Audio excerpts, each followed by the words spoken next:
So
anak kecil, ada di mana? Ada di mana?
මේක එතන ඉඳන් ඒකයි ප්‍රශ්නේ. එකක් ගලවන්න වෙනවා. මේක පොඩ්ඩක් ගලවන්න.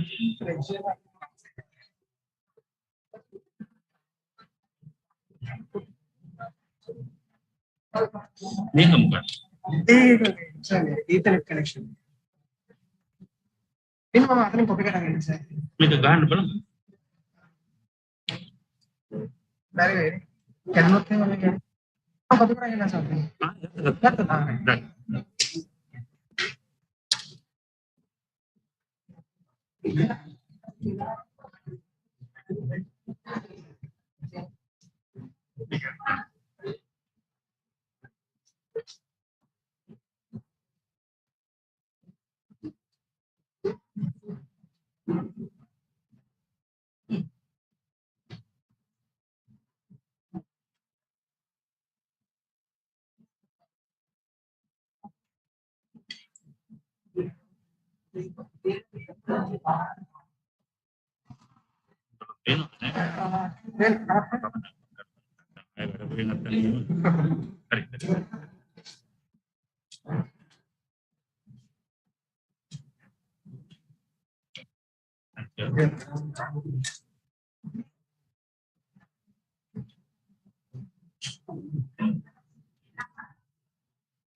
Recording in progress.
Right. Good morning, ladies and gentlemen. Wherever you are in the auditorium here, or whether you are joining via Zoom, welcome to the induction ceremony for our new fellows. Actually, this is the ceremony for 2021, delayed, of course, by 1 year due to various reasons. So let me start by congratulating all of you who have been inducted, who will be inducted today, and who are new fellows of the Academy. It's a good time. Sorry.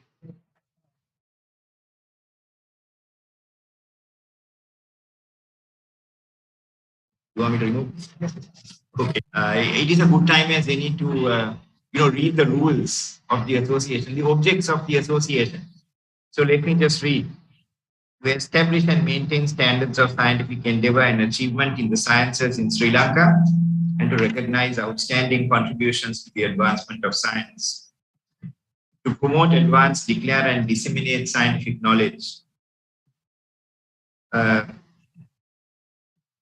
act as an independent consultative body to the government, to undertake and direct research where necessary, to take cognizance of and report on issues in which scientific and technological considerations are paramount to the national interest, to advise on activities related to the applications of science and technology in national development, and to report on utilization of worldwide scientific achievements for the development of Sri Lanka. goes on a bit, right? To report on the management and the rational utilization of the national resources of Sri Lanka so as to ensure optimal productivity consistent with continued use of the biosphere on a long basis, taking into account the repercussions of using a particular resource on other resources and the environment as a whole, and to help in making use of the resources of the country in national development. Publish and promote the publication of scientific literature and maintain a library. Promote and maintain a liaison between Sri Lankan scientists and scientific bodies, both local and international, to secure and manage funds and endowments for the promotion of science and technology and for other purposes deemed necessary. So the councils of the academy through the years have looked at these and have tried to do various aspects of these. Not all of them have been achieved to the same degree, I think. So as the new inductees especially and other members of the academy, fellows of the academy, I think we need to always keep these objects in front of us. We recently had an international webinar on long-term social impacts of the COVID-19 pandemic. That actually was something we did on behalf of the Association of Academies and Societies of Sciences in Asia, called ASA. So we have various international linkages as well as try to make some local impact. Well, one of the things that came up in this seminar was number one, the vital importance that policymakers and decision makers pay attention to science and scientific discovery. And that did not happen and has not happened to the same degree all over the world. And so there is a whole issue about is science really having an impact on people who make decisions. And I think that's something that the academy will continue to have to struggle with. Secondly, however, there was the observation that scientists, especially hard scientists, natural scientists, need to work together with social scientists to make sure that their findings are accepted and disseminated to the general public so that, the uptake of scientific findings will be more effective. So these are some of the things that, we should think about. I thought I will just mention that in my opening remarks. Now, with respect to this ceremony, I will be calling upon first those who are presenting the new inductees, and then I will invite the inductees to make their speeches. Some of this will be done virtually, and some of this will be done physically. So at the outset, I would like to thank our General Secretary, who is in fact virtual, but who has been working tirelessly behind the scenes to achieve all this coordination, together with the people in the National Science Foundation, Madhava especially. And I would also like to thank the other committee comprising Professors Jennifer Pereira, Nadira Karnavira, and Shalini Sri Ranganathan for all of this work behind the scene. Because I'm not giving the vote of thanks, I will not be able to thank them later on. So I wish to thank them. Then after I'm telling the invitees that after you make your presentation, you will be requested to take an oath of allegiance, I suppose, to the academy, and then sign the charter book. It is only then that you will become a fellow of the academy. So make sure you have your favorite pen with you when you come up here, because you can sign the charter book. So once you do that, very soon you will receive an opportunity to nominate other fellows as well. The closing date for that is April 4th. So our General Secretary will send out that information to you. So as a fellow of the academy, you can nominate other fellows as well. And then later on, vote as to whether they will be elected or not. Fellows are elected only if they receive 50% of the votes that are actually cast by other fellows. So once again, I congratulate you on being elected. I wish that I hope that your presentations will be effective and will communicate to us, and let us see how this. Let us start the proceedings. So first of all, I would like to invite Professor Sam Kudaratna to present the first of our inductees, and he will be doing this virtually. Let's see whether this happens.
Person of the Board of Study in Pediatrics.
Good morning, Professor Priyandayas, President, National Academy of Sciences of Sri Lanka.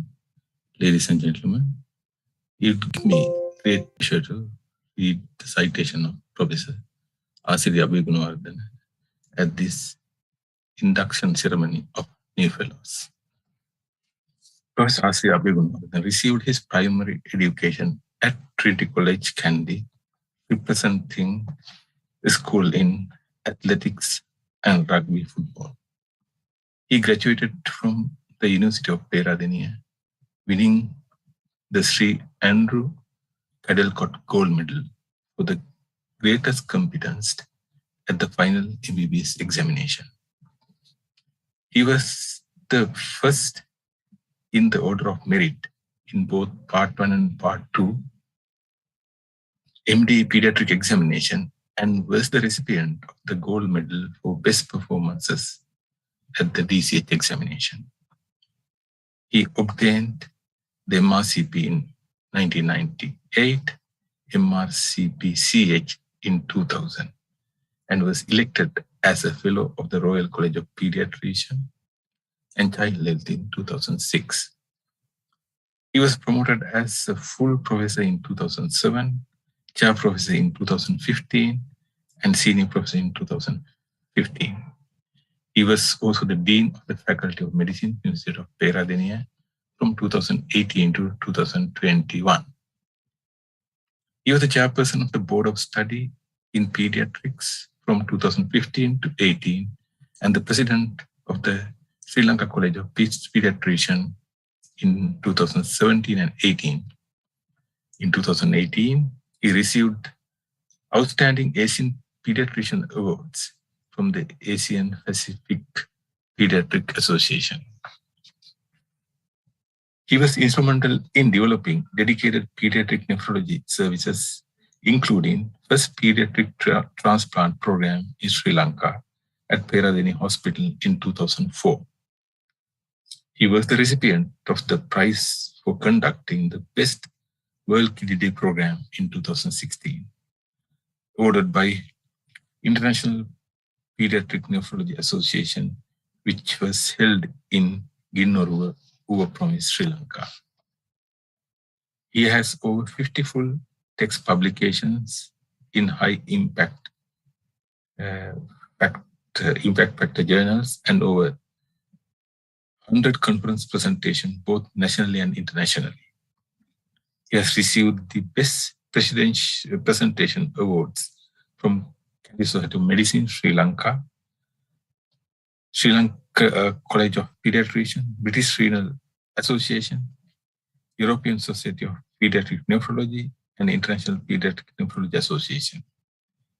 He has received presidential awards for outstanding scientific research in 2007, 8, 11, 14. He has delivered 6 orations, Professor CCDC oration in 2002 and 2009, Professor Seneca Bibili oration in 2006, KSM oration in 2015, S. Ramchandran oration 2016, Simca oration at Nepalese Society of Pediatrics in 2018, and SLMA oration in 2019. Moreover, he had the rare distinction of being invited as guest speaker to many international meetings such as International Pediatric Nephrology Association 2004, 16, and 19, British Association of Pediatric Nephrology 2006, Indian Academy of Pediatrics 2006 and 2018, Indian Society of Pediatric Nephrology 2004, 5, 12, 16, 17, 18, 19, International Pediatric Transplant Association 2011, 13, and 15, Asia Pacific Congress of Pediatrics 2013, Asian Congress of Pediatric Infectious Disease 2012, and Asian Pediatric Transplant Congress Association Congress 2019. So at this juncture, I congratulate Professor Asiri Abegunwal. Thank you very much.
in that my main interest is actually a disease entity known as childhood nephrotic syndrome.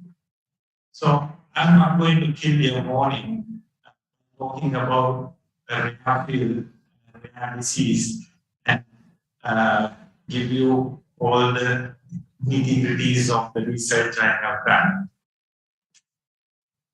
But I will give you a brief introduction of this disease. This is a very distressing disorder in children because they become swollen with a lot of discomfort and disability.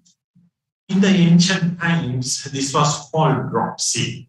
The patient was swollen, and you can see that the fluid was drained by inserting tubes, and the death was inevitable within 5 years of diagnosis. So it was an invariable fatal disease in the ancient times.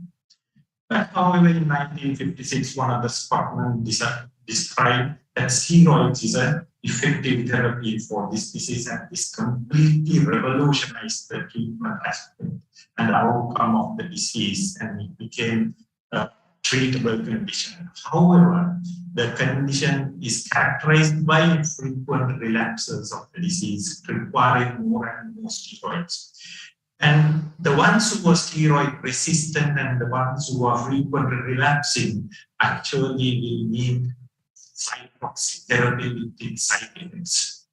Now, my research actually really focused on reducing the steroid and cytotoxic burden when inducing remission and maintaining remission in this particular condition. When I returned in 2002 to Sri Lanka after 5 years of training in the United Kingdom, I found that pediatric nephrology was not a recognized subspecialty in Sri Lanka. There was no subspecialty in Sri Lanka. So it was a very challenging task being in a profession to start on a subspecialty in our system. So I went on to a multi-pronged effort, and with the help of the head of the department, I commenced a general renal clinic and an end-stage renal clinic to start my platform.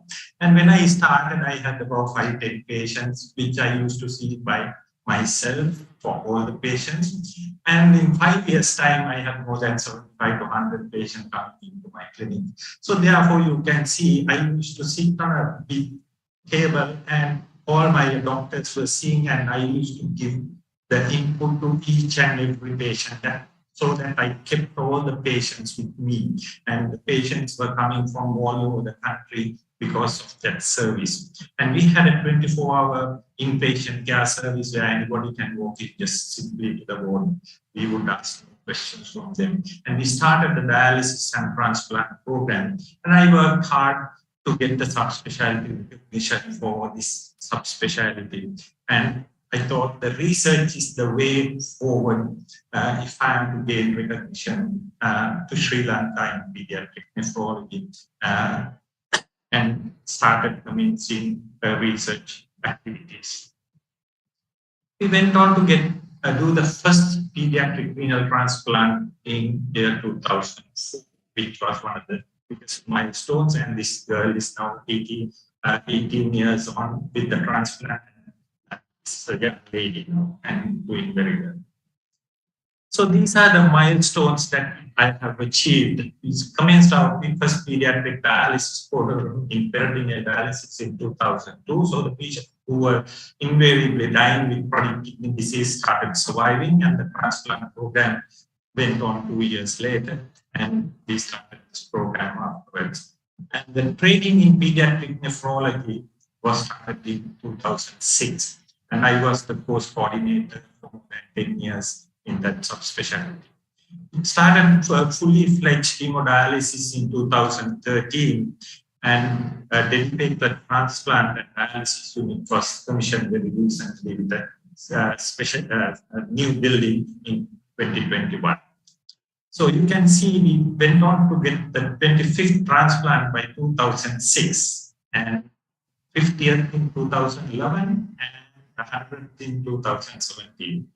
You may wonder why we raced to the 25th and slowed down for the next 25 transplants. Because in 2006, after we did 27 transplants, had a political problem, not actual politics, but medical politics altered the program. I was asked to stop the transplant program and send all the patients out on the ward because professorial units are not supposed to do subspecialties. So anyway, I think the politicians actually solved the problem and we got back again and then went on to continue this transplant program. Although we were not very accredited by our own people, the International Transplant Program thought that we did a remarkable job without much resources available to us. We used the adult transplant unit to help our transplant. So I was invited to deliver a special lecture in the International Transplant Association meeting in San Francisco. That is probably why Professor had the golden bridge behind his speech.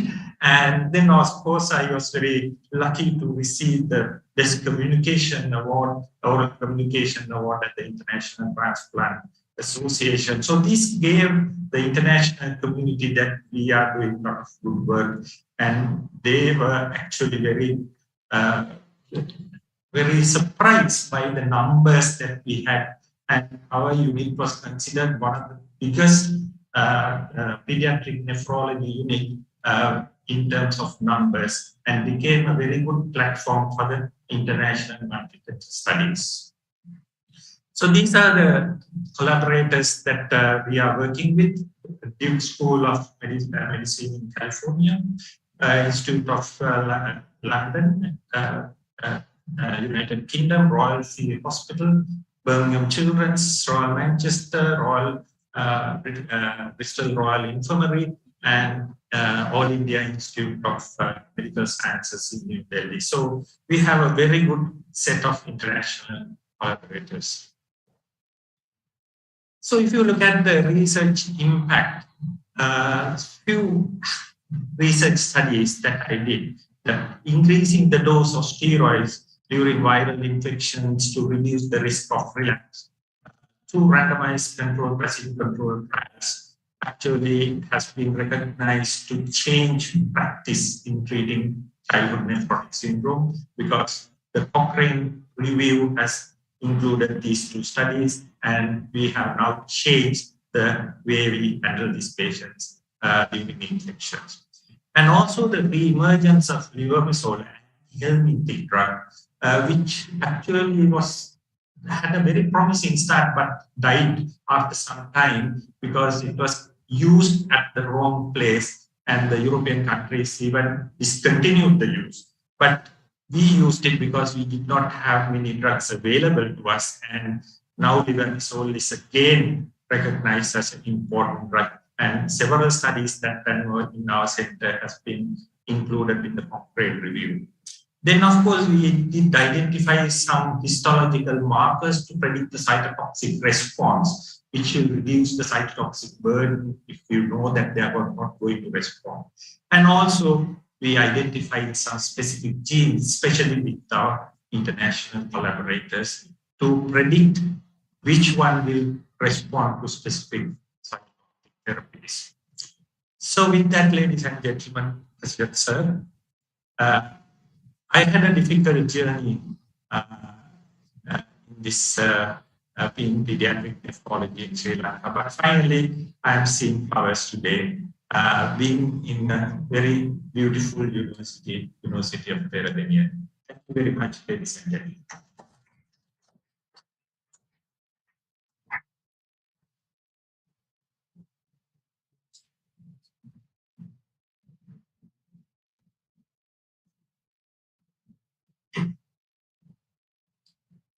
President Sir, ladies and gentlemen, I hereby solemnly promise to promote the aims and objectives of the National Academy of Sciences of Sri Lanka and serve it according to the Constitution and rules and participate in its activities to the best of my ability.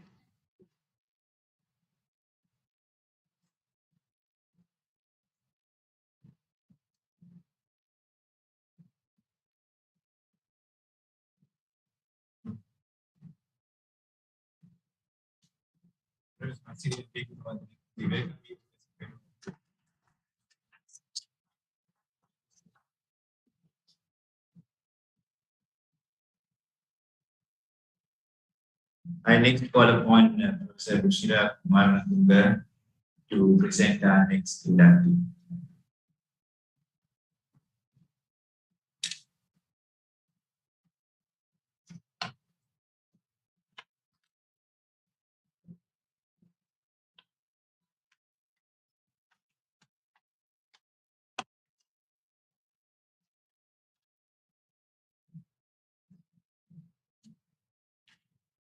President of the National Academy of Science, Sri Lanka, Senior Professor Priyandas, Secretary, members of the Council, and fellows of the National Academy of Science, distinguished invitees joining this ceremony physically and virtually.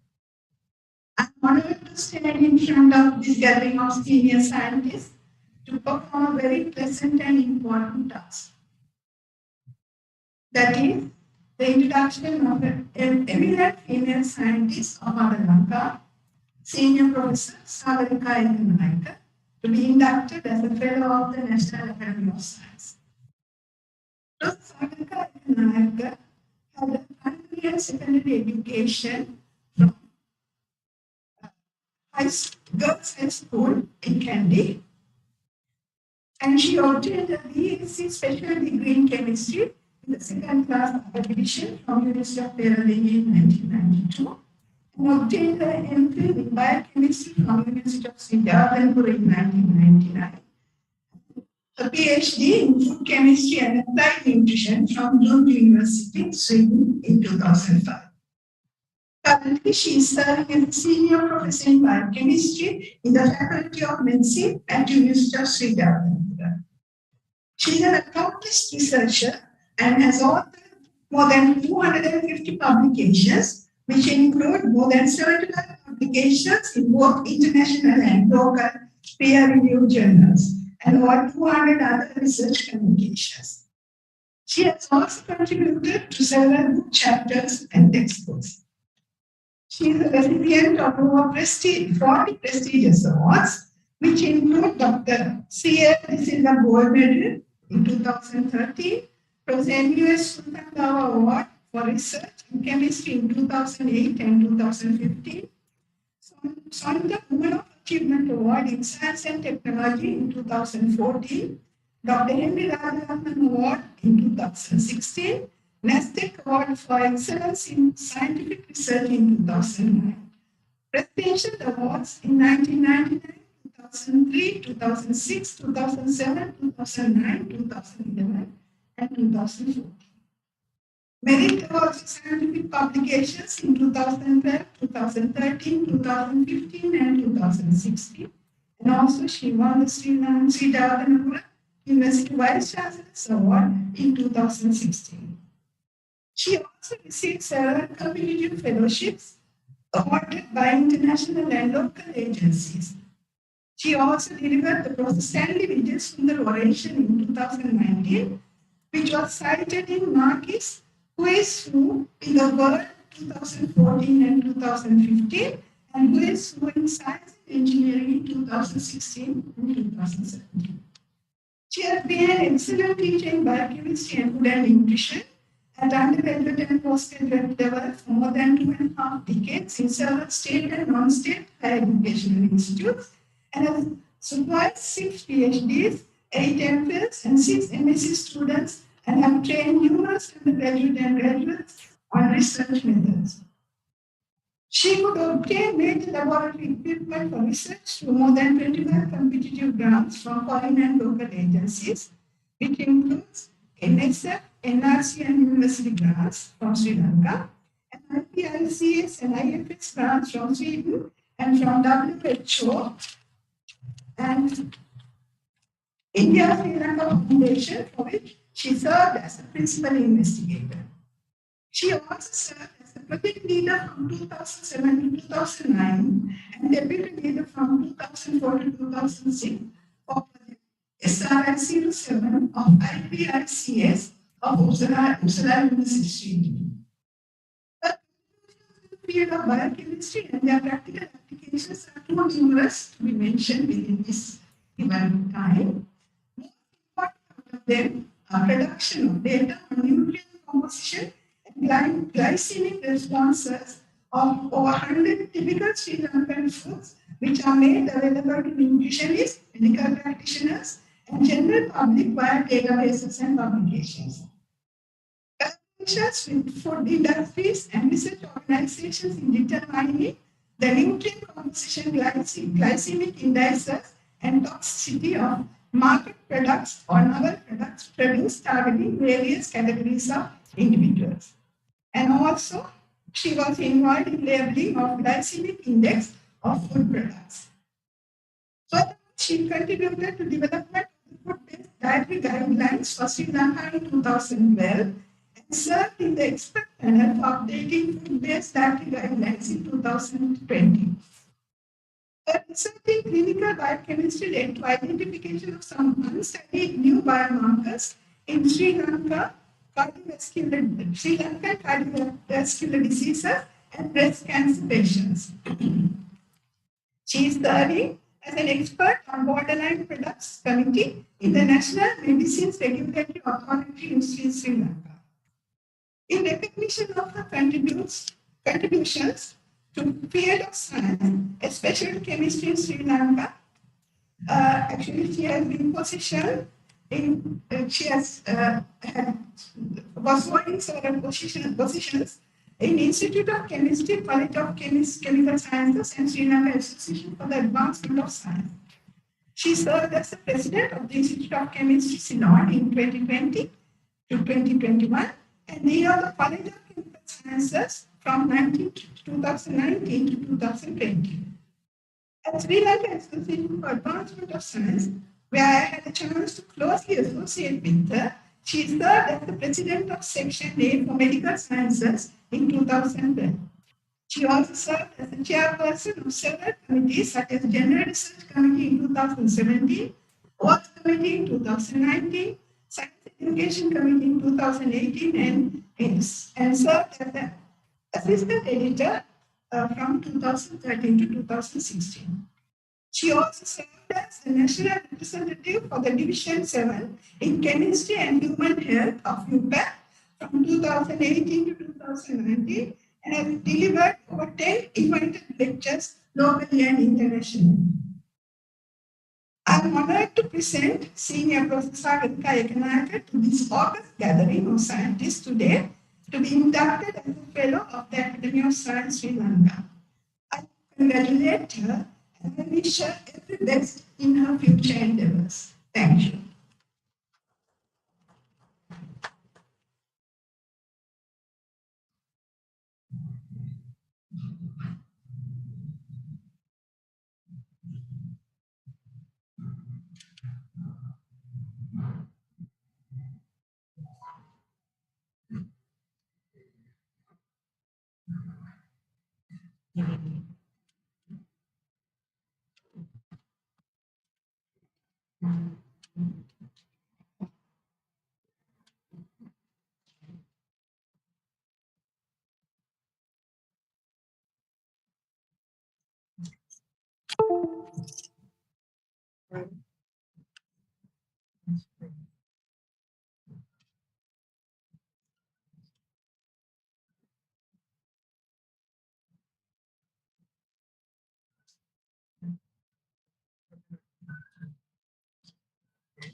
Good morning to all of you who are physically present here and also joining through the Zoom platform.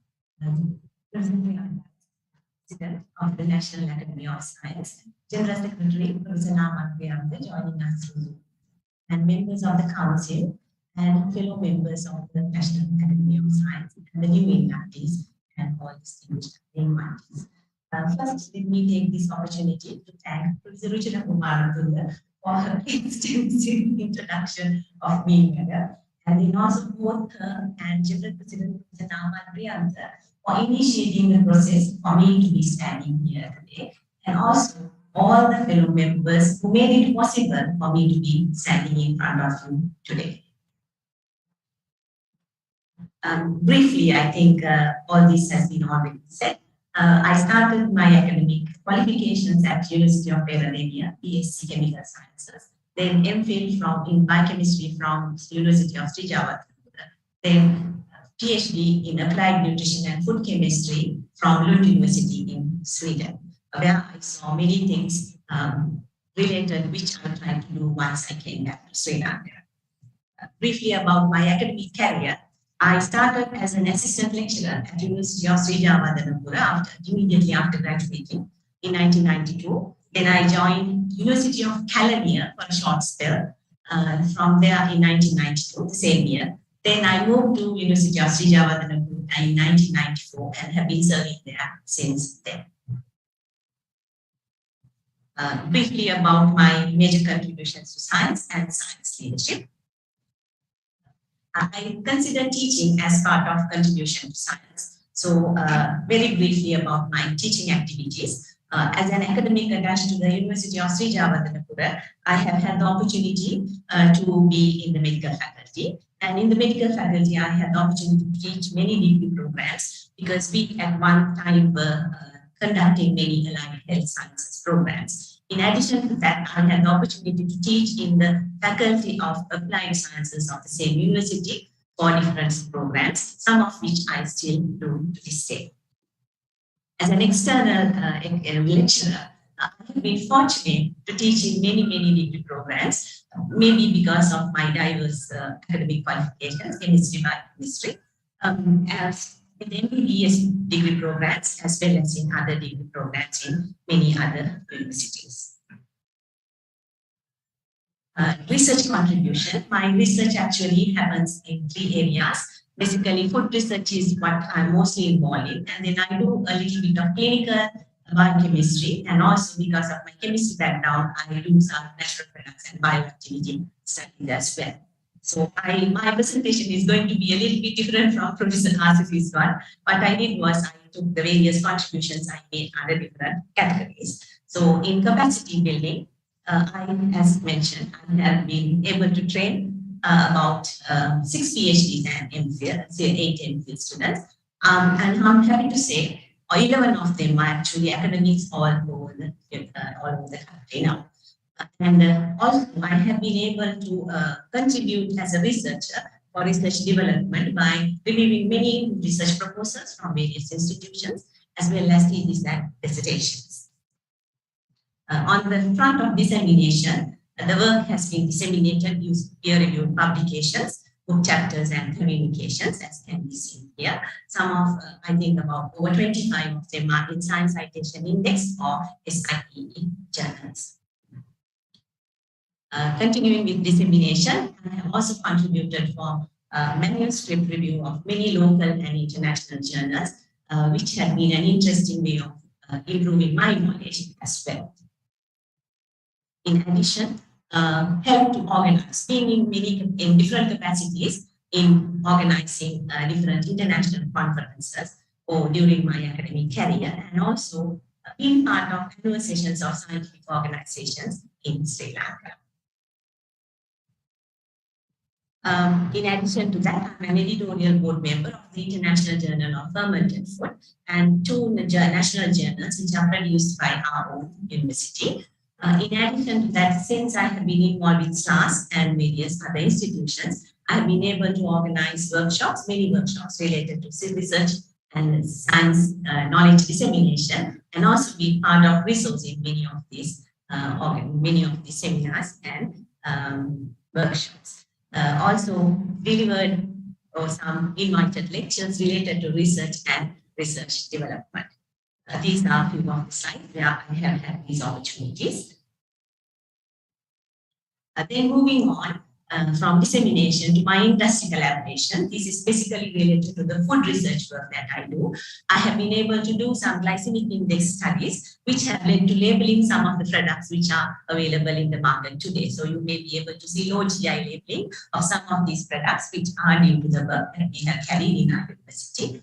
In addition to that, I had the opportunity to do the study with the ITI on toxicology of bacteria thuringiensis that was developed in Sri Lanka. Unfortunately, I think that product could not be distributed despite much effort by a lot of people. Then products toxicology also have been studying some product toxicology so that they can be marketed. I like to highlight this one actually. This is also related to food production, process development. The instant herbal rich products which were available in the market, they were eliciting high GI in both diabetes and normal people when we studied. So what we did was, that was part of one of my PhD students' work, we modified the methodology so that in both diabetes and in normal people, the glycemic index was reduced significantly. So I'm happy to say this is a method that is being used by most of the companies now producing instant herbal porridge, which is coming to the market. In addition to that, with the research grants that I have received from national and international agencies, I have been able to develop the laboratory in my department, and also these have been used to train the numerous postgraduate and undergraduate students, not only my own, but who are being put out from the department. A little bit about my contribution to policy and guideline development in Sri Lanka.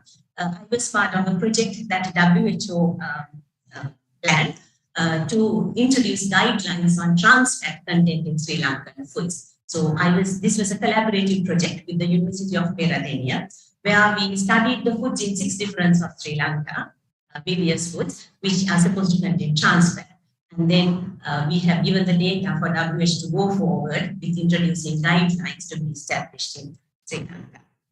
Like Professor Ruchira mentioned, I have contributed to the food-based dietary guidelines with all the research work that I have done. I have been able to contribute to some of the work that had gone into this book, and also the new one that is coming out, soon to be out in 2020, that also I have been able to contribute some of our research to make the guidelines more suitable to be Sri Lankans and to make them more healthy. Also, this is a recent development. Increase the export market of traditional products. For example, Kitul trigger. It is an endemic product to Sri Lanka. We did some studies and we found that it produces a very low GI. I think this study and maybe some other studies have also enabled the small and medium scale entrepreneurs to label their Kitul trigger as low GI now. I think the GI label, the GI Foundation of Australia has agreed based on the research to allow them to label Kitul trigger, which is going into the export market as low GI. So that is also something that I am really happy about. A little bit about science leadership. Most of these things have been mentioned by Professor Ruchira once again. So I was in the SLAS, Sri Lanka Association for Advancement of Science, president of Section A, where we were able to do a lot of work with a very good team. Then chairperson of several other committees also, where again we were able to organize many workshops to disseminate research knowledge and scientific knowledge. Then at Institute of Chemistry, Ceylon, I was the dean, and then subsequently the president, where I was able to bring about many developments in academic and administrative structure, of which I'm happy to see the benefits are being reaped today. And also as the president, I was able to contribute to develop the institute and carry out activities to develop the institute and popularize the institute a little bit more with the activities that I did. Right, some other contributions, national representative of INTAC on chemistry and human health. Then I was the founder member for one international network, and then Sri Lanka Association for Laboratory Animal Science. Right. And in the NMRA Expert Consultant Committee and a Chartered Chemist. Recognition for the work I have done. Received many awards. Dr. C.L. Silva Gold Medal for research in chemistry and for development to the country. Then Zonta Women of Achievement. Professor M.U. Silpan Bawa, etc., as mentioned earlier. And I also received the Vice Chancellor's Award from the university.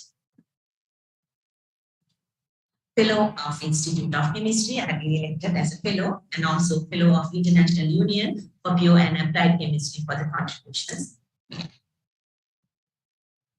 And cited in Mark Swiss Group and also International Biology Center of Cambridge, England. That ends my presentation. And I express my sincere gratitude to the National Academy of Science, Sri Lanka, and all the fellow members for giving me an opportunity to be here today and to be part of you. And I look forward to contribute and support to all the activities of the. Thank you very much to all of you for your attention.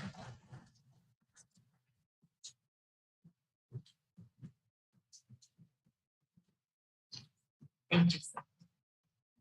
I hereby solemnly promise to promote the aims and objectives of the National Academy of Sciences of Sri Lanka and serve it according to its constitution and rules and participate in its activities to the best of my ability.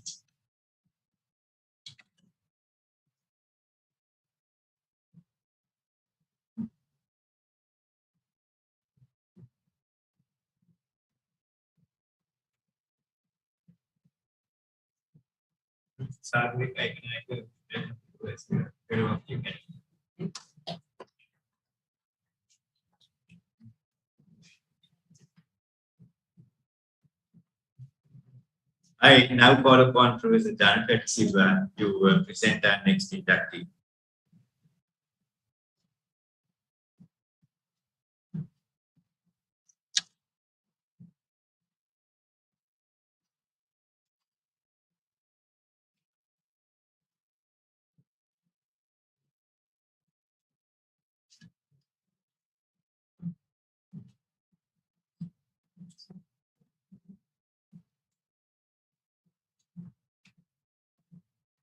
President and Fellows of the National Academy of Sciences, Professor Katsauri Nilika Malavike graduated MBBS from the University of Colombo in 2000, obtaining a first class. She obtained a DPhil in viral immunology from the University of Oxford, being a student at Green College, where she was funded by the Commonwealth Scholarship. She passed MRCP UK and was subsequently elected a fellow of the Royal College of Physicians of London and the Royal College of Pathologists, the United Kingdom. She is currently head and professor in the Department of Immunology and Molecular Medicine in the Faculty of Medical Sciences, University of Sri Lanka, and director for the Center of Dengue Research at the University. She has been an academic visitor at the University of Oxford since 2008. And she is a council member of the International Society of Infectious Diseases in 2012 and was elected one of the 10 members of its executive board in 2020.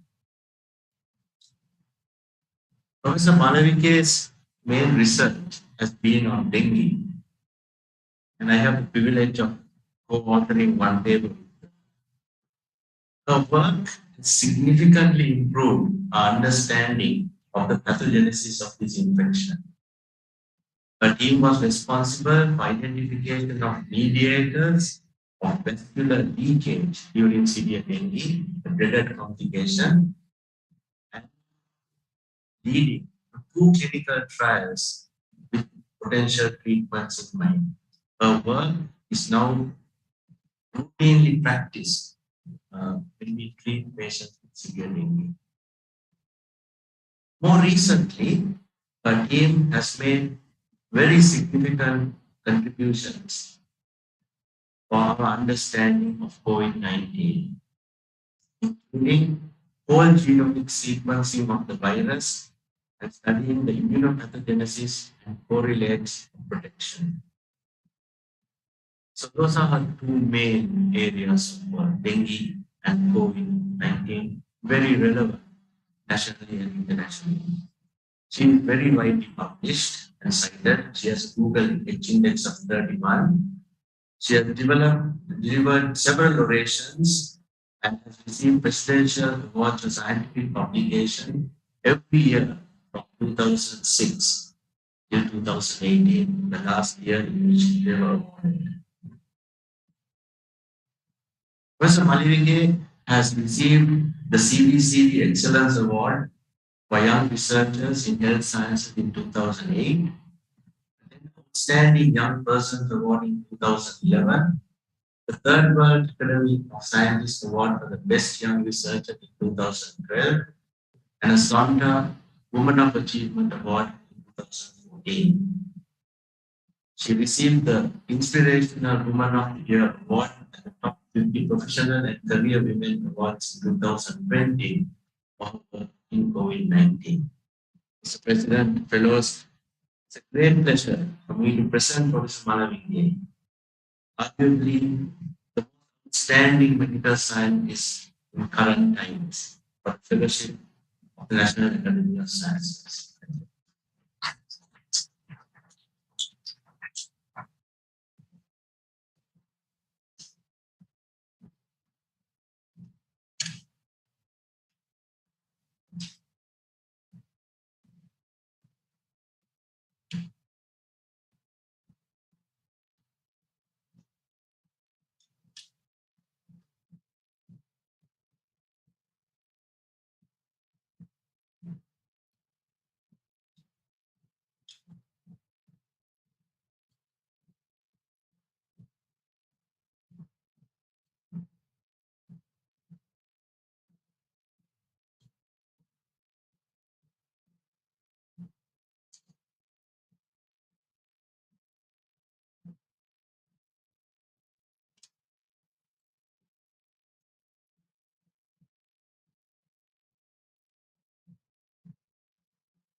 President of the National Sciences, and the distinguished gathering here virtually and physically. Thank you for giving me this opportunity to be a fellow of this prestigious organization. And I would like to thank the two fellows who nominated me, Professor Anthony Silva and Professor Hernandez. So I will just briefly highlight what I have been doing in the past few years. And my journey has been a journey through viral immunology, which actually began in University of Oxford, which Professor Chandra just told you I am studying there with permanent scholarship, and that's where I was sitting at the NTC. And that's when I actually discovered my true passion and what I wanted to do with the rest of my life. Despite being a medical graduate, this is what I really wanted to do. So after coming back to Sri Lanka, sort of was in 2008, 2008 was my second baby. So I started working on dengue, although I was working on viral medicine as viral immunology for my PhD, because dengue was such an important infection here. I started with looking at T-cell responses, cytokine responses, biomarkers, adaptive immunity, later moving on to innate immunity, and of course continuing to work with Ross Abraham since 2008, and more recently looking at antibody responses also, including antibody responses during this one, which was published in high journals. And this work was completely done in Sri Lanka in our laboratory. In the meantime, I was also trying to look at innovations and how we can improve diagnostics, and as a result, also got an international patent. Apart from the immune responses, because that is very important for vaccine development, and as you know, although we have several COVID vaccines as of now, we still do not have a safe and effective dengue vaccine. So there's a lot more to do, and this is why we are very much working on dengue. And as Dr. Jan said, one of the main problems of anyway, one of the main issues of dengue is its vascularity. So the left extreme side is endothelial cells, a normal person. And when you put Remdesivir, you can see that it's like hose. So the fluid seeps through the endothelium. It's like you can a high flow and the gout is like up there anymore. So we found one of the main mediators of this vascular leak called latent activity factor. And we had a first clinical trial which showed that it was safe and some possibly some benefit in learning, which we followed up with another trial. And we had to terminate it 19 patients short of completion because COVID came and the 98 was converted into a COVID hospital. Nevertheless, because the trial showed promising results, it is currently under review. And apart from repurposing this drug locally for the treatment of dengue, we have found other things, markers that lead to vascular leak like leukotrienes. And again, we know that there are safe and effective drugs in the pathway. So we are actually trying to do that. So these studies along with Prosenamo, there have been two other leading men who have been helping me, Dr. Anand Trana and Dr. Sandeep, who was my first PhD student. And we work with dengue because we got international recognition and because the world knew, all the scientists knew that a pandemic was coming. And although it came before then, we were expecting it. And before we had to get ready. So in 2019, the NIH called for grant applications from all over the world for this pandemic preparation.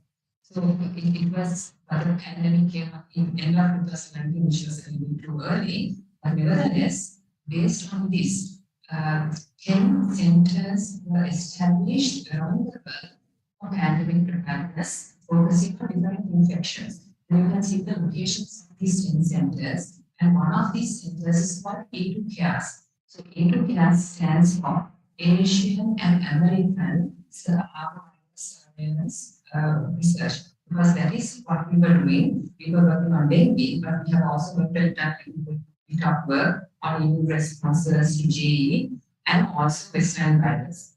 So we are part of A2 CARES, which was actually began in 2020.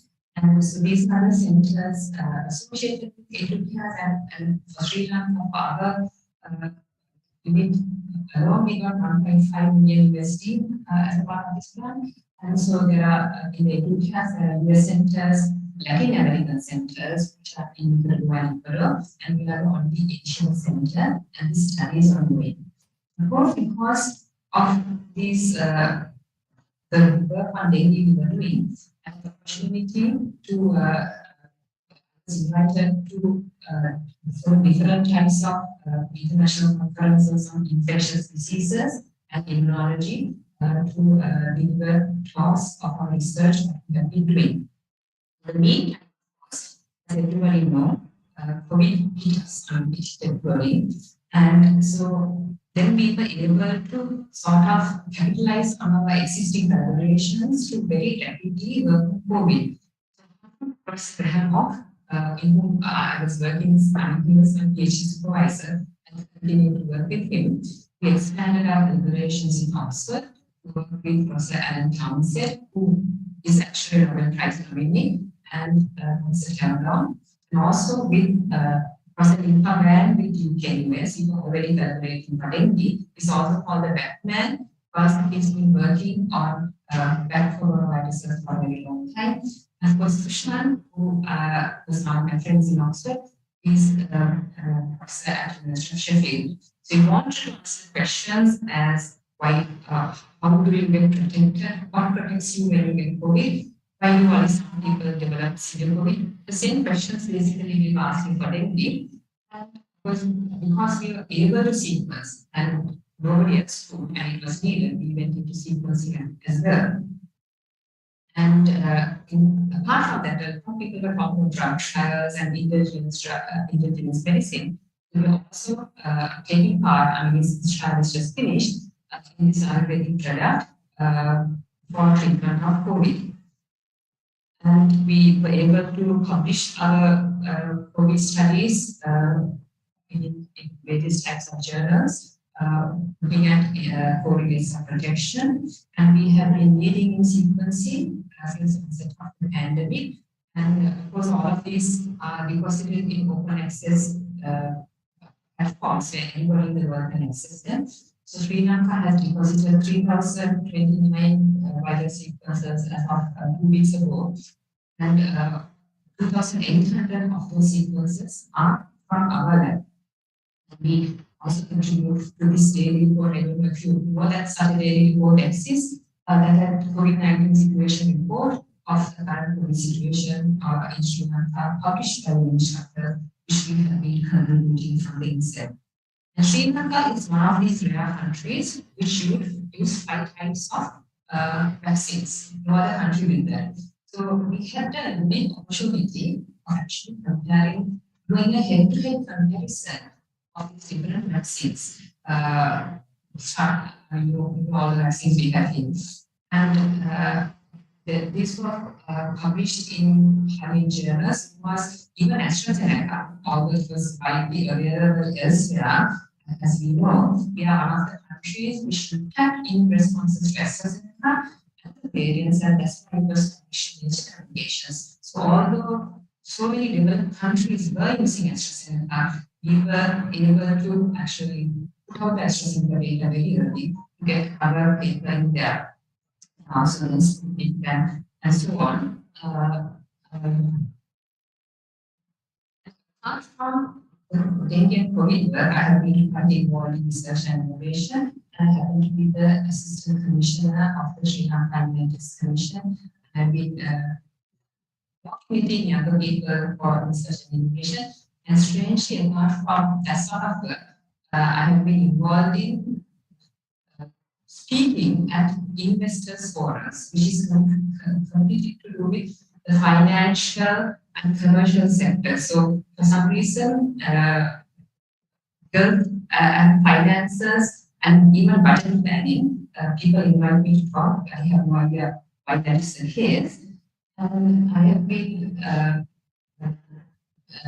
contributing to many national committees on dengue, very closely working with the National Dengue Control Unit, and of course, so many different COVID committees. And as Jana mentioned, I am one of the members of the Executive Committee of the International Society of Infectious Diseases, and was had the opportunity to engage with people like Rasan Balan, who is one of the vaccine makers, and Shani Mani, and also appointed in this WHO technical advisory group on COVID-19 successful. And because of the contribution to science and innovation, I had the opportunity to meet sitting with delegates in Sri Lanka, like and so on. Again, to do with research, innovation, and commercial aspect of things. So I would like to thank all the funding agencies which made all our work possible, and to everybody who helped me do whatever I have been doing so far. So thank you so much.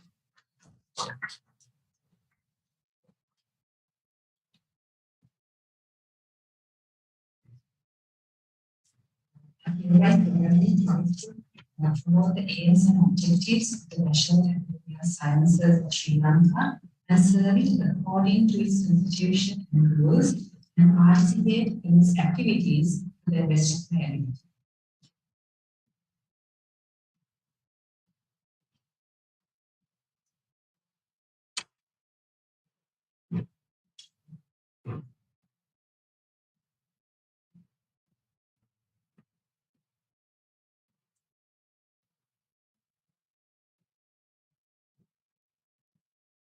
So that's how we need to come out here.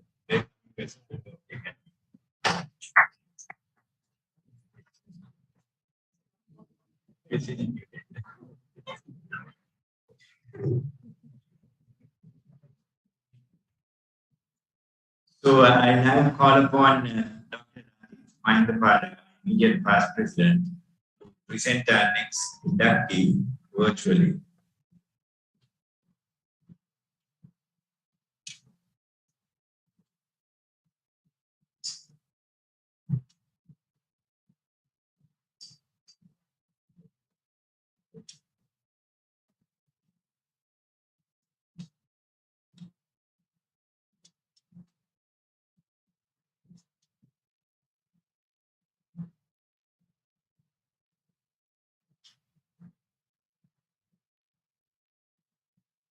Very good morning, Mr. President, members of the Council, fellows of the National Academy of Sciences, and guests. It is with much pleasure that I present to you Emeritus Professor Atula Lokamanya Tilak Pereira, or Atula Pereira as we called him, who was elected a fellow at the last annual general meeting. Indeed, I consider it a privilege to present such a deserving scientist to the fellows. Professor Pereira is an applied geneticist with extensive experience in rice biotechnology. I've chosen the background which is very appropriate to the occasion. He held a Rockefeller Foundation postdoctoral fellowship and was conferred DSc honoris causa by the Sabaragamuwa University for his scientific contributions. His work on tomato breeding won an award in Australia. Professor Pereira has contributed significantly to national and international efforts. He spearheaded the establishment of the Agricultural and Biotechnology Center at the University of Peradeniya in 2000, which subsequently evolved into a national center. Professor Pereira was its first director. We recognize his contribution to help in Sri Lanka's commitment to biodiversity conservation. He provided invaluable technical and managerial leadership as the national coordinator of the pioneering biosafety project supported by the United Nations Environment Program. He led a countrywide awareness program at all levels of the society on biosafety, which was actually new at that time. He continues as a member of the National Experts Committee on Biosafety Coordinating Committee of the Ministry of Environment. Based on his expertise and experience, Professor Pereira was called upon to provide expertise to the United Nations Development Program, who developed the biosafety framework in the Maldives and functioned as a consultant in biosafety for the FAO. He also functioned as the chairman and member of committees that prepared the National Biosafety Policy of Sri Lanka by the Ministry of Environment, the National Biotechnology Policy spearheaded by the National Science Foundation, and the policy for establishing genomic centers by NASDAQ. He was a member of the Science Advisory Board of the International Barcode of Life Program. Professor Pereira continues to provide scientific leadership to a number of national agencies such as the National Science Foundation, Sugarcane Research Institute, and the Council for Agriculture Research Policy. He was the director of the Postgraduate Institute of Agriculture of the University of Peradeniya from 2006 to 2011, and was the chairman of the Sri Lanka Accreditation Board at the time of his election. Professor Pereira retired from the university service in 2013. National Academy of Sciences of Sri Lanka will be enriched with Professor Pereira's admission. I'm sure he will be actively contributing to the work. Mr. President, members of the Council, fellows of the National Academy, and guests, I now present to you Professor Atula Pereira to be inducted. Thank you.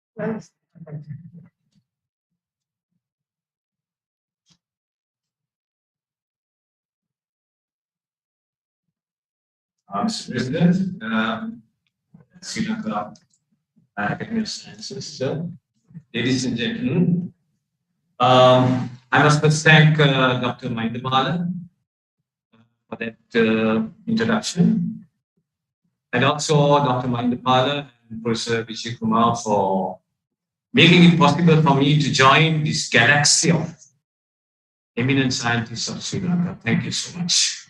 And I thank the Academy of Sciences membership for accepting me as one of you. How I got into biosafety from being a geneticist, trained in Japan for my master's, and in UK in applied genetics, and then on my postdoctoral training in rice biotechnology. How I got into biosafety is a long story. But I wish to say something else today, rather than listing out what I did again and again. I think our generation, my generation, is one of the most intelligent and clever generations of this world. I'm talking globally. Why? Because we created a network of technologies, our generation. We captured space, our generation. We stepped on the moon and went beyond into the cosmos. That's our generation. Very clever, very intelligent. And we did that with a network of technologies that brought with them inherent risk and concerns to humanity. Ladies and gentlemen, I'd like to tell you what our generation did. We studied what happened inside the sun. We got all the information about nuclear fission, nuclear fusion. And what did we do? Did we use that information to get rid of the polio virus or the smallpox virus? No. We produced the atomic bomb, the hydrogen bomb, and the nuclear bomb. That brings with them enormous issues of safety to humanity. That is what we did very cleverly. Then we built a world of a chemical world for ourselves. Next, we studied everything about bonds, the covalent bonds, the ionic bonds, some of you know much more than, and we manipulated those. And we manipulated those bonds to make more than 100 million, not 1 million. 100 million, I'm quoting a UN report, more than 100 million novel compounds. Very clever, very intelligent. It is everywhere. These chemical compounds are everywhere. In the air we breathe, in the water we drink, in the food we eat, and in the soil that we stand on. Bringing forth enormous issues of safety. And what did we do? We produced the chemical bomb. Weapons of mass destruction that tortures the victim. That's what our generation did. Very clever. These chemicals, new novel compounds are everywhere. What it's on our dress, what we dress on, what we sit on, what we sleep on. They're everywhere. In the cosmetics that you wear, you apply. In children's toys, in babies' milk bottles. These chemicals are there, they rub on our skin. Maybe they get into our bloodstream. Maybe. They're everywhere. Very clever, very intelligent. And we produce the chemical bomb. That is what all these technologies ended up. So many issues of safety. And then we didn't stop there. From the 1950s, we studied the molecule of life, the DNA. We studied everything that's in it. Then we manipulated it to produce genetically modified organisms, food, feed, and processed products. Inherent with them are issues of safety. Issues of safety for you, me, and our children. And then now we have DNA editing. Already 3 children have been produced through editing of their DNA without their permission, changing their characteristics. Today, the study of DNA manipulation can produce anything you like. You just close your eyes, you can produce, you can transfer characteristics across species, across kingdoms to produce organisms. And inherent in these are issues of safety. And that we fear, again, have we produced now the biological bomb, a weapon of mass destruction. If we have already produced it, those who did it would not even know how to control it. That is the world we are living in. And it is into that I finally entered into this biosafety area. And I'm so happy that I did it. In 2003, I was appointed as the national coordinator by the Minister of Environment to set up the biosafety framework, 2003 to 2006, on my sabbatical. I cancelled one sabbatical that I had to go abroad, and I thought, okay, I'll do this. And we completed that project successfully. And the UNEP gave us an international award for successfully completing that project. Nobody talks about it. That award is in the ministry. And the United Nations recognized my work. And UNEP, UN appointed me as a consultant to help a neighboring country to set up their framework, which I did. And I have several other countries in the region. And that, in that way, the FAO also appointed me several times as a national consultant in biosafety to set up safety issues, safety matters, regulations, acts, and so on in my own country. And I'm still doing it. So I'm very happy to be involved in such a thing. I'm telling you, the issues of safety is so important for our country because it is such a small country physically, and any hazard can move across the country within 24 hours. We know how the coronavirus spread. By the time you lock up Sea Colombo, it's already gone.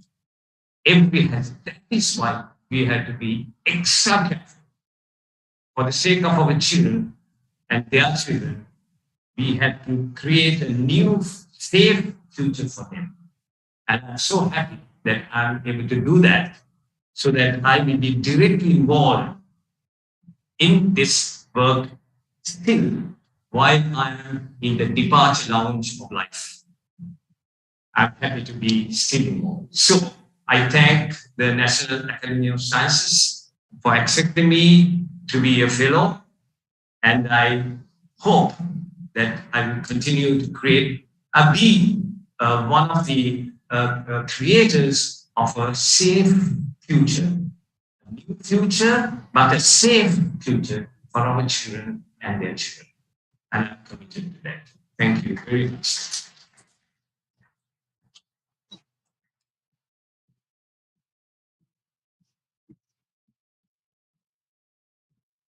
I hereby solemnly promise to promote the aims and objectives of the National Academy of Sciences of Sri Lanka and serve it according to its constitution and rules and participate in its activities to the best of my ability.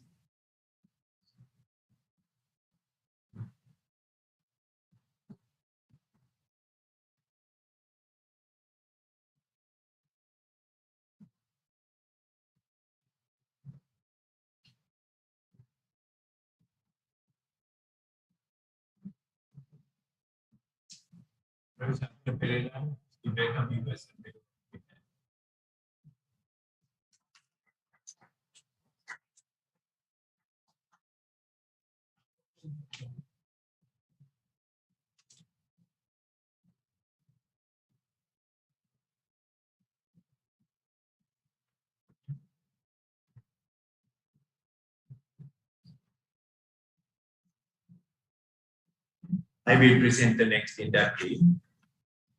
Janaka Bandara Ekanayaka obtained his BSc Engineering with first class honors from the University of Peradeniya in 1990 and a PhD from the University of the Manchester Institute of Science and Technology, UK in 1995.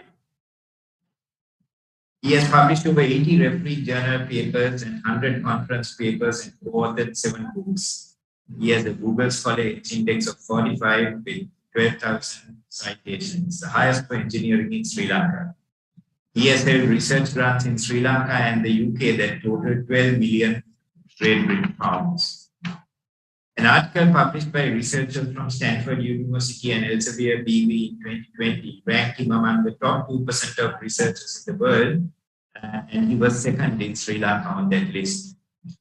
He obtained the CVCD Excellence Award in 2018, National Science Foundation Research Award for Scientific Excellence in 2018, and 7 presidential awards for research.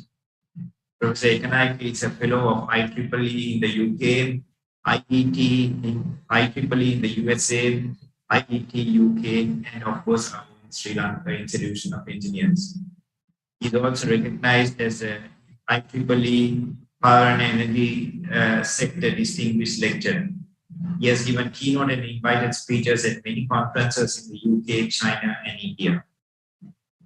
One of Professor Ekanayake's greatest contributions is in the integration of renewable energy generation into the national grid, and he has been involved in this in the UK, Bangladesh, Vietnam, and Sri Lanka. He is a member of the editorial board of the IEEE Transactions on Energy Conservation, IET Journal on Renewable Energy, the Journal of Wind Energy, and the Ceylon Journal of Science. He was the organizing vice chairman of the first IEEE Power and Energy Sector Conference of Innovative Smart Grid Technologies held in Tianjin, China in 2012. Professor Ekanayake is the chair professor of Electrical and Electronic Engineering of the University of Peradeniya. He is also a visiting professor at Cardiff University and one of the few Sri Lankan academics who has that kind of dual position.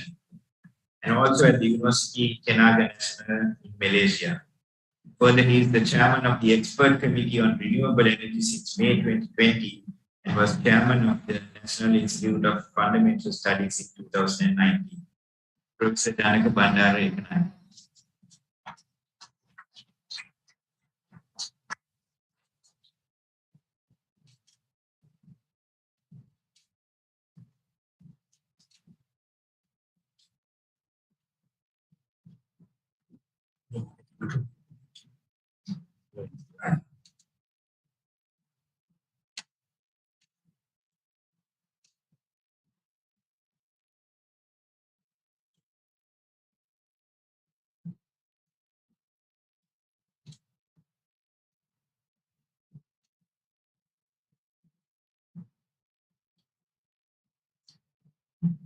Good morning, everybody, and thank you very much, sir, for that introduction.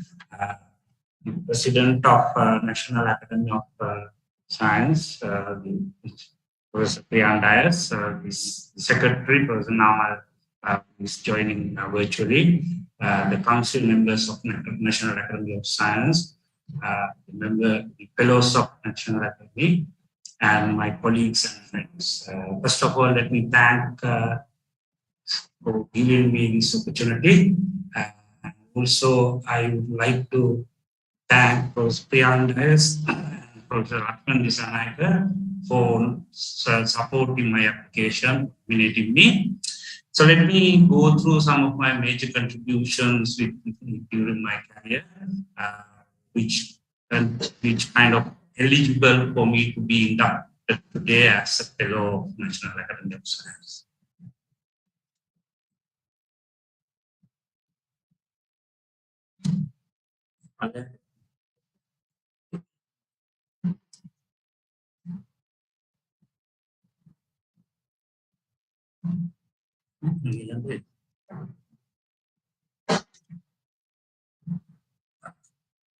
So, as Professor Priyan Dias mentioned, I'm quite now a senior professor and chair of electrical and electronic engineering at the University of Pennsylvania, and also the director of the University Research Council of the University of Pennsylvania. I'm visiting Cardiff since I was there for a couple of years, and then since then I'm visiting, and I'm honorary professor of the University of Columbus, Australia, and the deputy chairman of Public Utilities Commission, which everybody is talking about these days with these power cuts. So nobody likes us right now. So let me take you through my journey. We were one of the longest undergraduates in university system. Spent 7 years to get our degree, and finally got the BSc Electrical Engineering from University of Pennsylvania in 1990 with the first class. Then I joined the faculty immediately afterward as a lecturer probationary, because that job is no longer there. Then I went to Manchester, to University of Manchester Institute of Science and Technology as a Commonwealth scholar to do my PhD. Then 95, I returned to Pennsylvania and joined as a senior lecturer.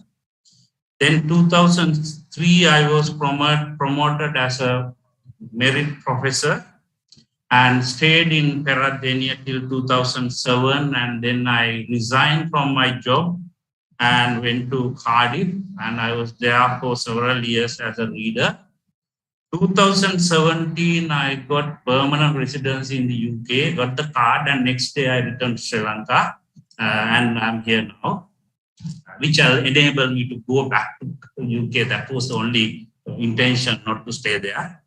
Then in 2013, I became a professor. I rejoined the faculty as a chair professor, and very recently promoted as a senior professor.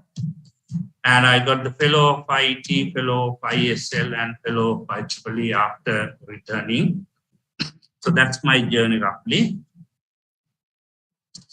I have a Google Scholar Index of 46 with nearly 13,000 Google citations. Obtained several awards, mainly the related to the papers, and also this Vidulka National Energy Symposium is one of the symposium organized by the Sustainable Energy Authority to recognize the energy related work in the country. So we have been receiving various awards from that one. But in 2018, I got the CVCD Excellence Award for engineering, NSF Award in 2018, and President Awards for several years. One of the key contribution of my career was the textbooks that I have been producing by the leading publishers. So one of the main contribution was this textbook that we produced with Cambridge University Press on renewable energy engineering, which is right now we are doing the second edition, which is a very fast moving book right now. We did a book on smart electricity distribution network. The electrical power system is another major contribution, which was like the Bible of electric power system produced by BMBD long time ago, which we were referring to that book when we were students. Then the BJ Corey was the second author with VD. Both of them are no longer, they both died some time ago. But we were invited to do the 5th edition of the book in 2012, and which is one of the key achievements to contribute to one of the Bibles in our particular area. Then there were a couple of other books which we produced, and particularly I have been working on wind generation right from the beginning. Of course, I have not only producing books in English. I have produced a couple of books in Sinhala as well. This book on Gruhastha Viduli Bala Paddhati, Viduli Arakshaka Paddhati, I particularly developed for these electricians who has taken the job from their fathers, don't know anything about the subject. So I wanted to give them an insight what is actually they are doing. So this book is, we give it a kind of free to electricians. And there are a couple of Chinese translations of my books. Very recent was a book chapter on a book on protection of microgrids. And I would like to take you through some of my research areas. I particularly picked three research projects which I'm mainly involved in. Having said that, my original research was on wind power. I was contributed to the Mana wind farm as a consultant, but I'm not going to talk about the wind power because it's a mature field now. So I'll be talking about some other projects. This project, that smart grids and renewable energy integration, was a project that we started after I came to Peradeniya. And I must I'm proud to say that all the publications were produced with 100% Sri Lankan authors. So to the very high-end journals. So so we were developing some novel signal processing applications for this kind of looking at how the power consumption inside houses be taken without going into the premises from the reading that we are getting from the smart meters. So we develop a system also to demonstrate how it works. We produce some of the very good papers. And for some of you from medical and science, the impact factor of 9.8 is nothing. But for engineering field, this is one of the highest. Like usually we don't get higher numbers in engineering field. So we managed to produce some good papers, and all of them were, as I said, our own students working with us, producing all this work. So quite a lot of publication came out of this this work. Then, when with the COVID, of course, you know that we are nothing to do with viral things or anything in that nature, but we somehow managed to grab a grant from IDRC Canada to work on AI applications for COVID. And I'm the PI of the project, and we have a large group, as you could see, we can't see with the part down here, move a little bit. We have many universities from Malaysia joining with Peradeniya, working on this project. The topic of the project is artificial intelligence framework for threat assessment and containment for COVID-19. What has happened was with the COVID came, as one of the speakers said a minute ago, it came all of a sudden, nobody knows what to do. Or the government start taking various measures to contain it. And they never bothered about the impact of that. So what we were looking at, we are trying to look at is, can AI help the policymakers to take the right decision at the right time? And we recently signed a MOU with the Health Ministry to feed our work into them, because that's all to do with the policy. So this is a fairly big grant, having around 118 million or something, coming from Canadian grant. And as you all know, with a lot of difficulty going through this very difficult path, we managed to secure the funds at the end of the day, which is still a big problem in the country. But I'm sure, I think this is one of the key things the National Academy of Science should do to help our researchers, which is killing researchers' time. I had to give at least 20 different calls to get this grant. I probably did very well because I managed to get it within 6 months. So that is one of the key achievement, other than the academic achievement of this grant.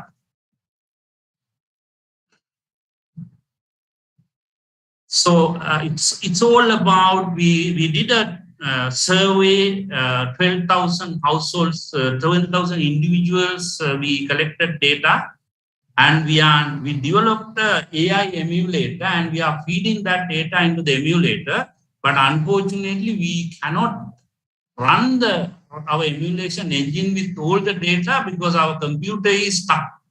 So, we need a very high-end computer, and with the dollar problem, we are stuck now. So the next issue, this is the problem for researchers in this country. You overcome one problem, then you get another problem. So our computer is in Singapore, but we cannot pay our company cannot pay the open the LC to get it down. So we are right now doing this simulation for 1,000 at a time. It's a very hard job to then continue and combine these data. So it's a real hard job we are doing. So basically, what we are looking at is we are also looking at the impact of the vaccination, not only the impact of other aspects. So it's a we develop what you call prediction engine, which is not 100% because the main problem in Sri Lanka is our data that we are coming during the weekend, the data goes down, and the Monday all of a sudden data picks up. So training an engine to tell what is happening next day is a real challenge. So we are learning, putting all kind of machine learning techniques to learn that, specific Sri Lankan problem. And the other project, with as you all know, that the government has pledged to go with 70% renewables to our power systems, which I don't 100% agree. It's like one of those fertilizer problem. But of course, we are in the back. We are working on how to enable that. So we develop a smart distribution transformer together with Lanka Transformers Holdings. We are in process with the head grant. And also I'm developing with that state-of-the-art laboratory. One of the key things is we do have a lot of laboratories in this nature, but they are mainly consist of black boxes coming from various countries.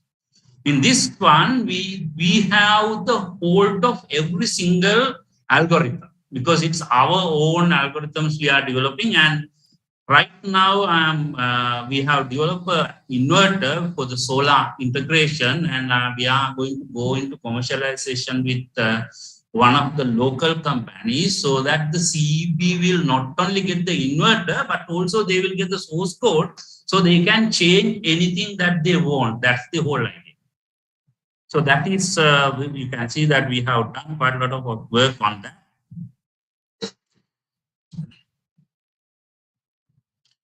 Then another main area I have been working on is the integrating solar PV into our grid.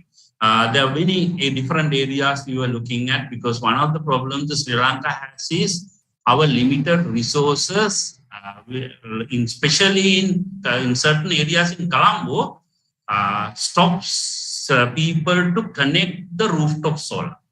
That is a huge problem in Colombo. What CB does is once they go above the capacity, they stop. They don't give any other solutions. So what we are looking at is various solutions. One of the thing is CB use some static ratings for these cables. But what we see is there are a lot more room available on those cables, which they don't really utilize because of these traditional rule of thumbs. So we are trying to open up these existing capacity of these lines so that more solar can be connected. So that is one project. In fact, we did the original project with the support of the National Science Foundation. Now I got the second grant to kind of go into the commercial level of that particular. We also got amount of publication out of that work, and I do have a couple of engineers working with me right now. We call them research engineers. The reason why I don't call them research assistants, then I can only pay them 50,000. Then none of our engineers stay. So I call them research engineers, and we somehow manage to pay them 100,000. So then we can get good students to stay with us. Otherwise, like with the head grant, I fight with the head people and manage to get 100,000 salary for my research engineers, not 50,000 as we usually do for other researchers. So that's very briefly about some of my work. So thank you very much for giving this opportunity and get me on board to your prestigious institution.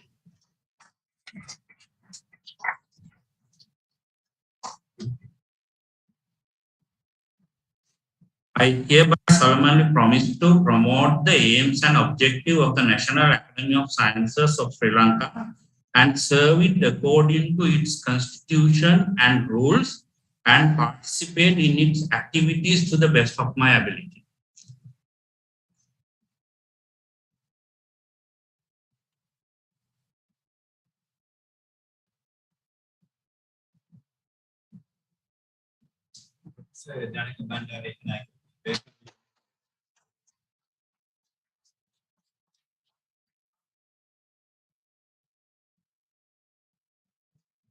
I will present the next fellow as well, next inductee.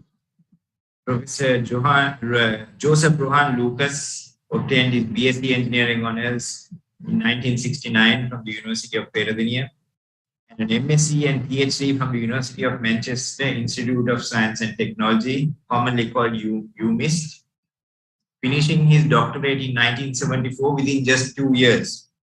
It is rumored that he was playing table tennis in the student union, waiting for his minimum duration to come up. He was appointed Professor of Electrical Engineering at Moratuwa University in 1994, Senior Professor in 1999, and Emeritus Professor on retirement in 2014. He held visiting professorships at the University of Manitoba in Canada, Canterbury, New Zealand, and Auckland, New Zealand, and a Commonwealth Research Fellowship at UMIST 1981-82. He has 87 publications on high voltage, power systems, solar energy, and transformer modeling. His IEEE transactions on power delivery paper being cited 150 times. The Institution of Engineers Sri Lanka honored Professor Lucas in 2013 with an Engineering Excellence Award and Moratuwa University in 2017 by naming one of its labs as a Rohan Lucas High Voltage Laboratory. After it was equipped again in his honor by Lanka Transformers Limited, one of Sri Lanka's most successful engineering companies. Professor Rohan Lucas held the University of Canterbury's prestigious Erskine Fellowship in 1997. He has many other university and national awards to his credit too. Professor Lucas's name is synonymous with high voltage engineering in Sri Lanka and beyond. He has published a textbook on it, cited 85 times, in addition to 9 others in electrical engineering. His Lucas CT model is included in the internationally used PSCAD electromagnetic transient software programs master library. He has been consulted by the Ministry of Power and Energy, Ceylon Electricity Board, Public Utilities Commission of Sri Lanka, and the Telecommunications Regulatory Commission. At Moratuwa University, Professor Lucas has been head of the Electrical Engineering Department for a total period of 7 years and head of Computer Science and Engineering for a year. He is a fellow of the Institution of Engineers Sri Lanka and the Institution of Electrical Engineers UK, where he has been chairman of the Sri Lanka branch. Fellows of the Academy, I present Professor Lucas virtually. Let's see if this works.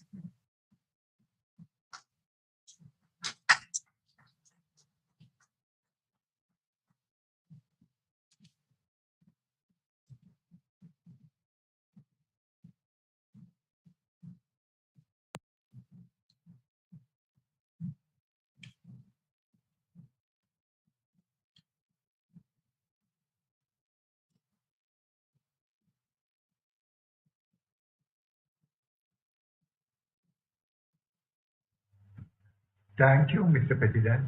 Dear friends, it is an honor for me to be elected to the prestigious National Academy of Sciences, Sri Lanka. Let me begin my talk by showing some important events relevant to my subsequent research.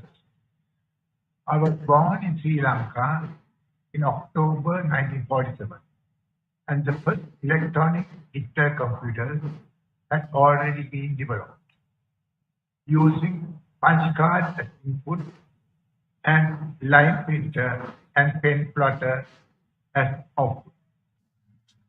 In 1954, when I was a toddler, Fortran was introduced as a high-level scientific language.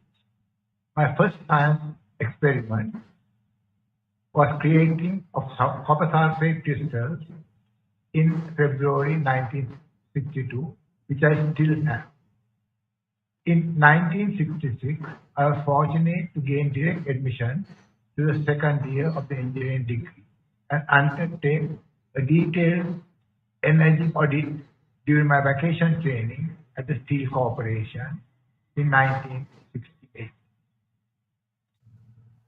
In 1971, UMIS offered me a place in the Electrical Power Systems MSc taught course, permitting me to complete with a dissertation on the modeling of cross-bonded cables in transient studies. This set me on the path of frequency domain analysis of high voltage transient or transmission lines. I then embarked on the modeling and simulation of transformers in switching transient studies and developed a model that was able to accurately predict observed waveforms in the actual power system for my PhD. When errors in execution occurred, we had to wade through many lines of dumps to do the debugging. It taught us to be well disciplined in whatever we did. In 1975, a computer center with an IBM 1130 computer was established with a 1 MB disk cartridge, and Fortran was installed to enable me to continue my search. My work on transient analysis continued on my subsequent sabbatical visits to UMIS, University of Manitoba, University of Canterbury in New Zealand, and University of Auckland. In Manitoba, I was very quickly able to adapt from the frequency-based transient analysis I was used to time domain analysis with PSCAD. I took this opportunity to publish many research papers, one of which has 180 citations. I was thus able to be the first merit professor in electrical engineering. As the research work undertaken is highly technical, I will just show a few sketches from my research papers. The findings were subsequently followed by having the Lucas models for the current transformer as a permanent feature on PSCAD. I will now describe my contribution in more general terms. My research in Sri Lanka was not restricted to power system transient analysis, but was made diverse to suit local needs. Among these are research relating to distribution transformers, in particular the use of coconut oil as an alternative to transformer oil, with over 100 citations. With a three-phase distribution transformer with coconut oil operating for many years in Pilianda. Another area was the power curve representation of the magnetizing active for transient study. When the compact Russell lab was first introduced in the 1990s, research was undertaken with the Energy Conservation Division of the Ministry of Power and Energy to operate chips.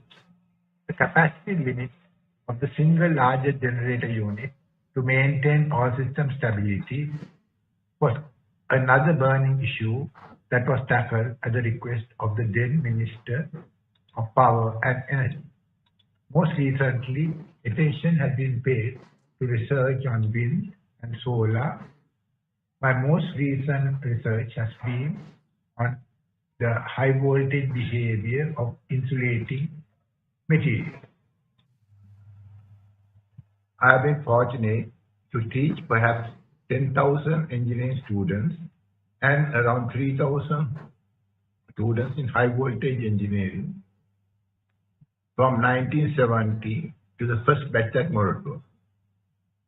Till 50 years later, even after my formal retirement from Morocco, I always made a free book available to all students. First on stencil, then on computer printed, then published by the Open University, and more recently web-based, including other books. My high voltage book is referred to worldwide as it is freely available and has nearly 100 citations on Google Scholar.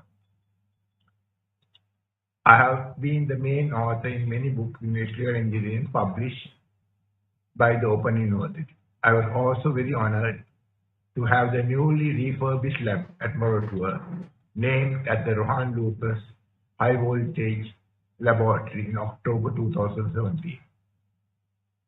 A power system simulator occupying an entire lab was developed through a series of undergraduate projects as a teaching tool, with very large donations from industry, for students to learn electrical engineering experiments in an integrated manner. It's another landmark completed just before my formal retirement. As engineering cannot be effectively taught without practice, I've been involved in very many consultancy assignments, including as the electrical review consultant most recently for the Colombo Lotus Tower.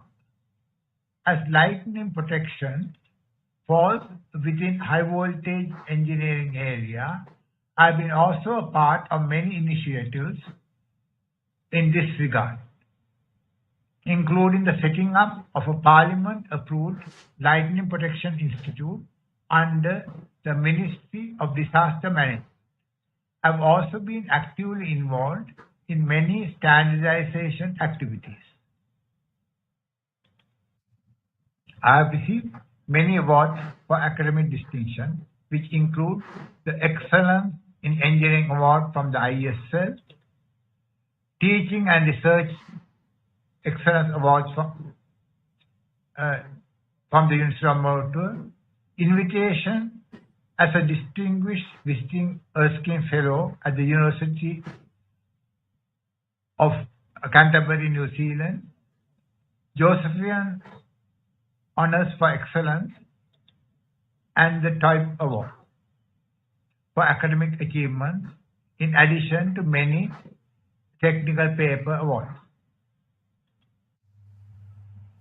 As one gets older, one must leave behind a well-trained set of researchers to take over.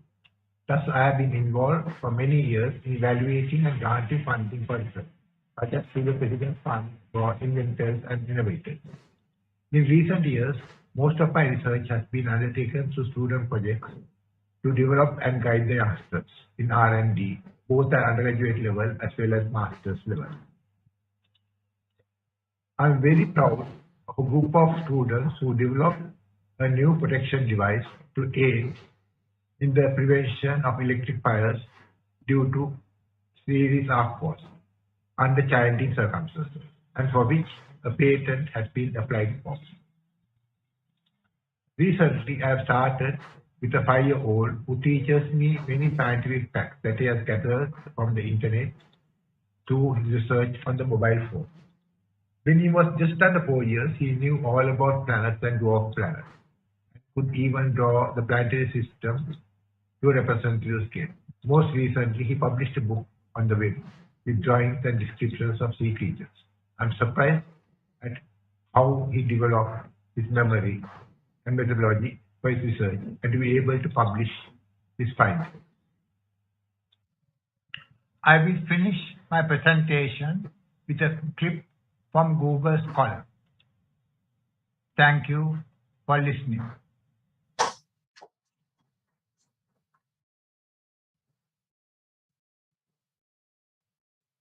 Since we have mastered this technology reasonably well, we will now attempt to get Professor Lucas to read his oath online. So I will ask Madhava to see whether he can focus on pin Professor Joseph Rohan Lucas, getting on the screen so that he can read his oath.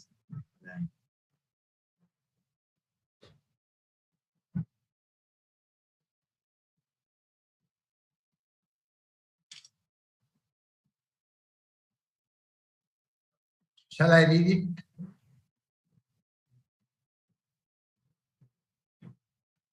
I hereby solemnly promise to promote the aims and objectives of the National Academy of Sciences of Sri Lanka and serve it according to its constitution and rules, and participate in activities to the best of my ability. Professor Joseph Rohan Lucas, we welcome you as a fellow of the Academy. Thank you. So with that, fellows of the Academy, we break for tea. We are a bit late, so I can please request you to come back by 20 past 11, 11:20, please. Thank you.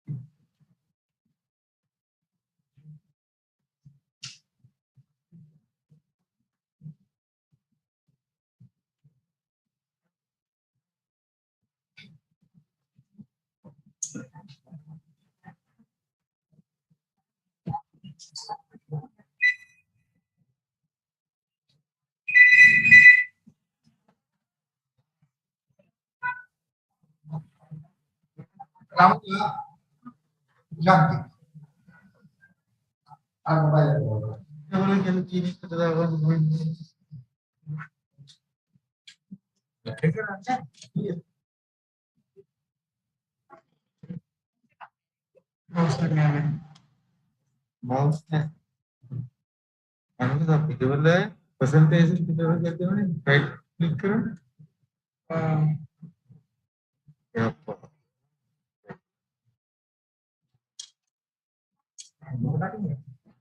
what you know right click करो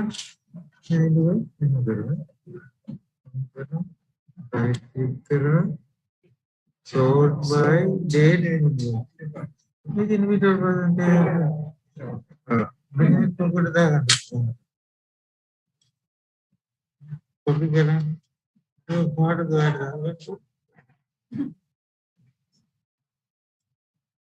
belum itu kayak gitu.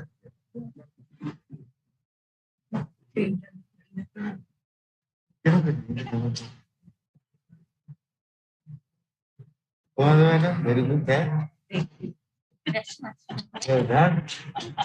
Well, I'm very happy. I'm proud of you. हम तो sir मैं पूरा आपको presentation धन्यवाद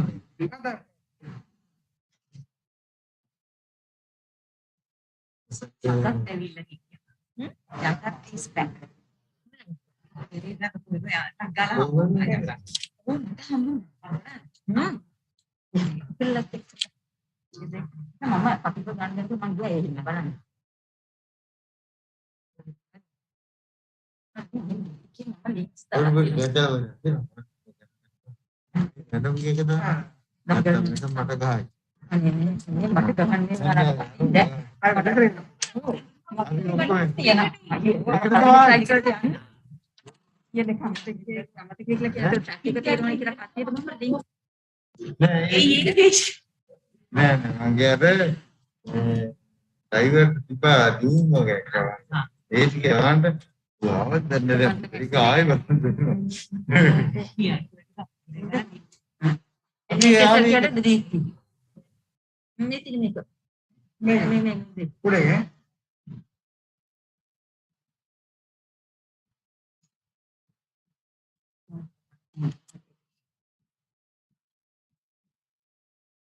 Bulan bulan mati kabiu. Kalian.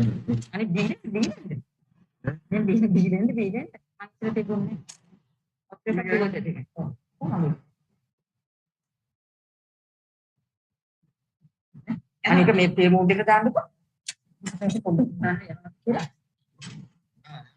අනික මේකෙන් තමයි යනවා. හරි යනවා එන. අනේ ඒකනේ වැඩි. මේකනේ මං යවුවේ. මේ පිටනේ මේ යනවා. මේ අහිලා ලින්ක්. දැන් මේකෙන් ගිහිලා දෙන්න. මේක යන්නේ රිසර්ච් කියන එකෙන්. යන්නේ. කරෙක්ට් නෑ. Yeah. Escape kan.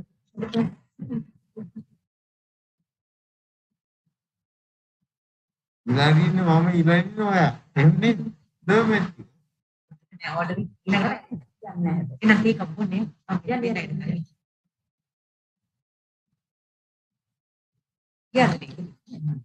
කියන්නේ start off with that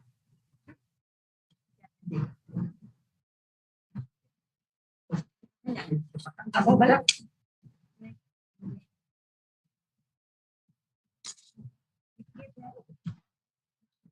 kalau ini kepala apa dia?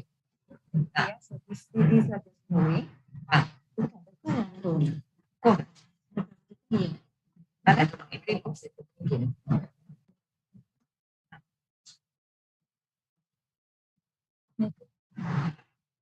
මේක දැන් ඔය එකක් දාලා නැහැ නේ ඔයා ඒක නෑ ඒක ලින්ක් එකට තිබ්බේ ඒක නේ ලින්ක් කරන්න පුළුවන් දැන් ටැප් කරලා අර පුළුවන් ස්කේප් කරලා මේකෙන් මොනම ලින්ක් එක මොකද තියෙන්නේ හයිපර් ලින්ක් එකක්ද අර එකක් එන්න ඕනේ නේද මෙතන මම මෙතන මේකට දැන් මේක ක්ලික් කරනකොට එතකොට hyper link and number it was the arrow pages in this document. This one.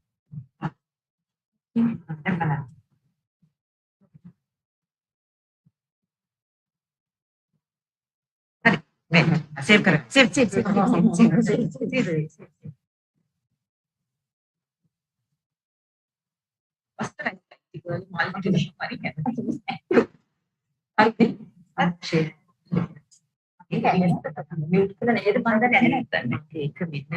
මෙන්න මේ තියෙන මාර්ච් 5 MSA කියන එක අන්න ඒක ඩිලීට් කරලා දාලා රීසයිකල් අනිත් එක ඩිලීට් වෙයි. ඒක ඩිලීට් කරන්න එපා මේක. මේක අන්න ඒක.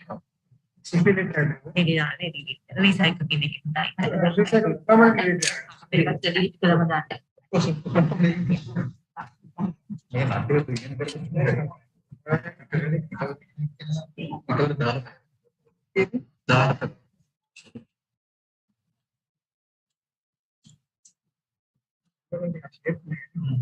මේක තියෙන්නේ නෑ සර්ට පිටවලට පස්සේ දෙන්නේ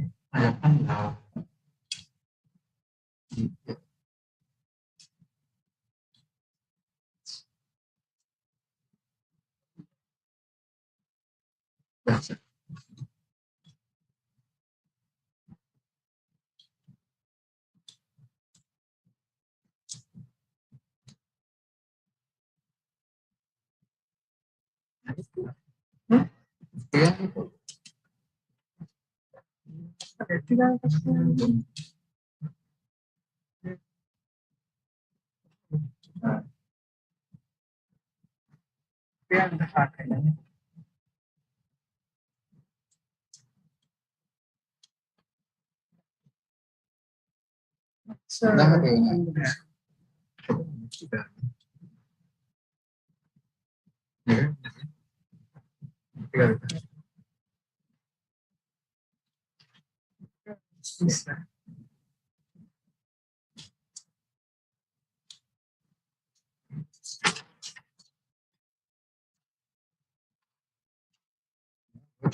Shall we start?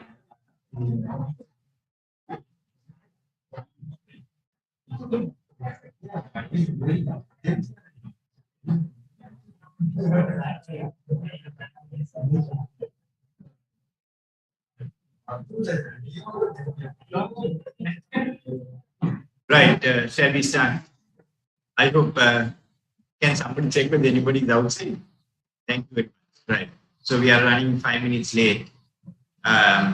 Just by way of explanation, normally at this induction ceremonies, we have a guest speaker as well. So last year, Professor Sasanka Pereira from the South Asian University was speaking. This year, we are unable to have a guest speaker because there are 17 of you inductees, right? So once again, I would congratulate all the inductees. But one of the reasons that happened is because the council persuaded me last year to do this voting online. So we need to thank actually the University of Colombo School of Computing for that. That is one reason.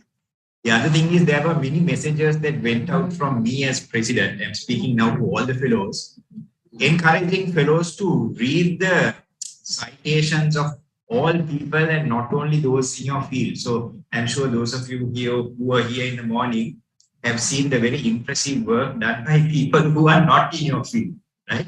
So when it comes to voting and electing fellows, you should not only think about fellows in your own discipline. You need to read their work, through the citations of all the people who have been doing some great work, I think, in our country. And so we need to celebrate. But having said that, let me continue. One more thing. I forgot to mention one other person this morning. She's, I think, just outside. So Tama Jayasekar also, who is a assistant in the office, she also played a great role in making this happen. So I forgot to thank her. Somebody will do the vote of thanks and maybe thank her, but I thought I needed to do that myself. So now I call upon Professor Rohan Veerasuriya to present our next inductee.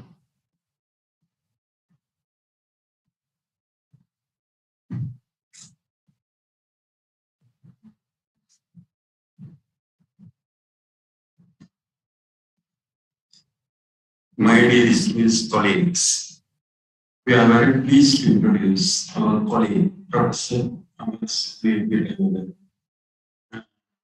the National Academy of Sciences of Sri Lanka. Professor Peter Burrell is presently serving as the Director of Postgraduate Institute of Science and as a Professor in Geography of the University of Kerala. He has authored 150 peer-reviewed research publications, 2 textbooks, and 7 accepted final papers. He has also served as the principal investigator of over 50 international and national grants. Professor Peter shows excellence in research, administration, and teaching from the inception. Amidst the 1990s difficulties in the country, Professor Peter excelled in his first degree, majoring in geology with a first class. The University of Kerala acclaimed his performance by conferring the Best Research Award. Soon after, he won an IFS Research Fellowship to pursue postgraduate research. As a young geologist, he proposed a novel method to enhance the solubility of phosphorus in palm phosphate using the acidity of mineral P. This method is currently used in fertilizer industry. In 1990, he completed the degree at the Geoconstruction Center of Max Planck Institute of Germany with a super in love, a very rare distinction conferred in a German university for outstanding academic excellence. He also received the Endeavour Award from James Cook University of Australia. In 2018, he was awarded the Anand Kumar Sang Medal, the highest recognition in Sri Lanka for his exceptional contribution to the geology field. He is a continuous winner of presidential awards for research excellence. He is a popular teacher and a good mentor. Over 10 PhDs and 10 MPhils and a large number of MS degrees were awarded under his supervision. Presently, over 2,000 postgraduate students are working in his research group at the University of Kerala in collaboration with national, regional, and international collaboration. He also served as the president of Geological Society of Sri Lanka. His services in establishing the Institute of Geology in Sri Lanka are truly remarkable. He plays a vital role in popularizing geology in schools through Earth Science Olympiad and International Geosciences education. Today with my colleague, Professor Naman Priyant, we are honored to introduce Professor Amrut Peter, the Director of Postgraduate Institute of Science and Professor in Geology of the University of Kerala to this distinguished gathering of National Academy of Sciences, Sri Lanka.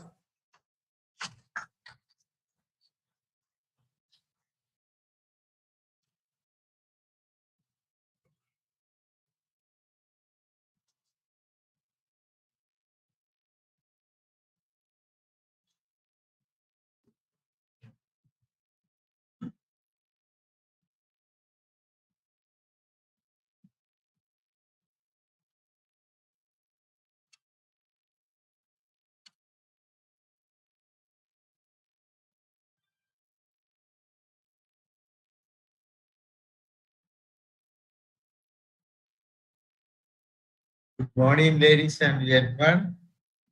First of all, I am thankful to Professor Namal Priyanta and Professor Juan Virasuria for proposing my name for this great and recognized scientific body of our country. Also, I am thankful to all members of the national scientific associations for electing me as the member for this body.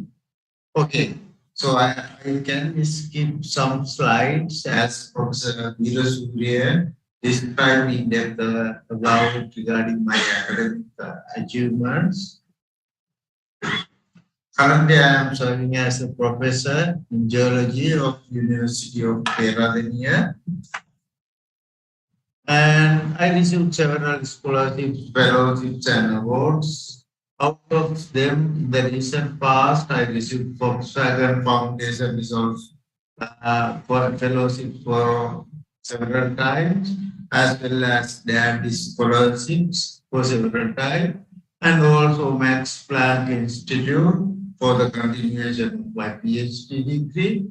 Also, I got University of Peradeniya scholarship for the best result of my basic degree. Also, I'm not going to talk in depth. Possibility today, as already mentioned, I received several awards. Anand Kumaraswamy Medal, that is one of the major prestigious award within the geological community. So I received. Other than that, NSF, NRC, as well as Australian government and GSSL recognized and they awarded scholarships and medals. And here I got presidential awards also for several times. And I just want to mention, currently I am working with several recognized universities in the world, so especially in Europe, as well as in Asia. On the other hand, I am working with many national universities of Sri Lanka for continuation of my research work. Now I would like to draw your attention regarding the contribution on my research work related to geology. If I mention about my research interest, I'm very interested to carry out the industrial application of mineral deposits in our country, also the contamination of water and soil, and also for the understanding of the formation of igneous rocks, as well as for the understanding or for the interpretation of sediments derived in different environment, coastal sediments, river sediments, so on.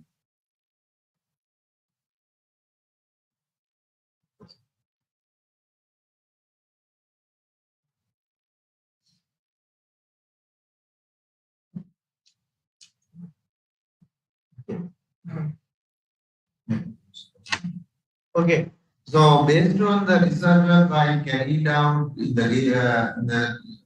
based on my research interest, we were able to publish more than 110 publications and more than 250 abstracts at national and international conferences, and also several patents. And of course, my index is 22. And according to the research scale, my score is around 90. It is not very clear here. It is around 92.5.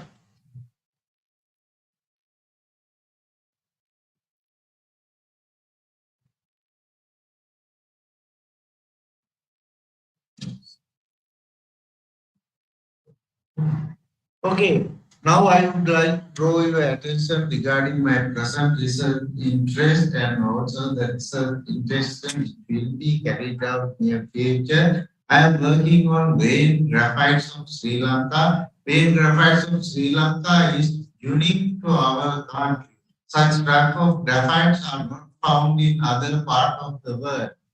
So the graphite mining people, they focus only about the pure graphite. They don't focus on the impure graphite because the purification cost is high. So then we, at the moment, we do two major issues. One thing is we do the damage, environmental damage. That is one thing. On the other hand, we lost our resources for future generation. Therefore, utilizing such kind of mineral resources are essential and timely needed. Therefore, what we have done is we have done a very simple technique to purification of this impure graphite. We have published the recent past in Nature Scientific Reports. So I can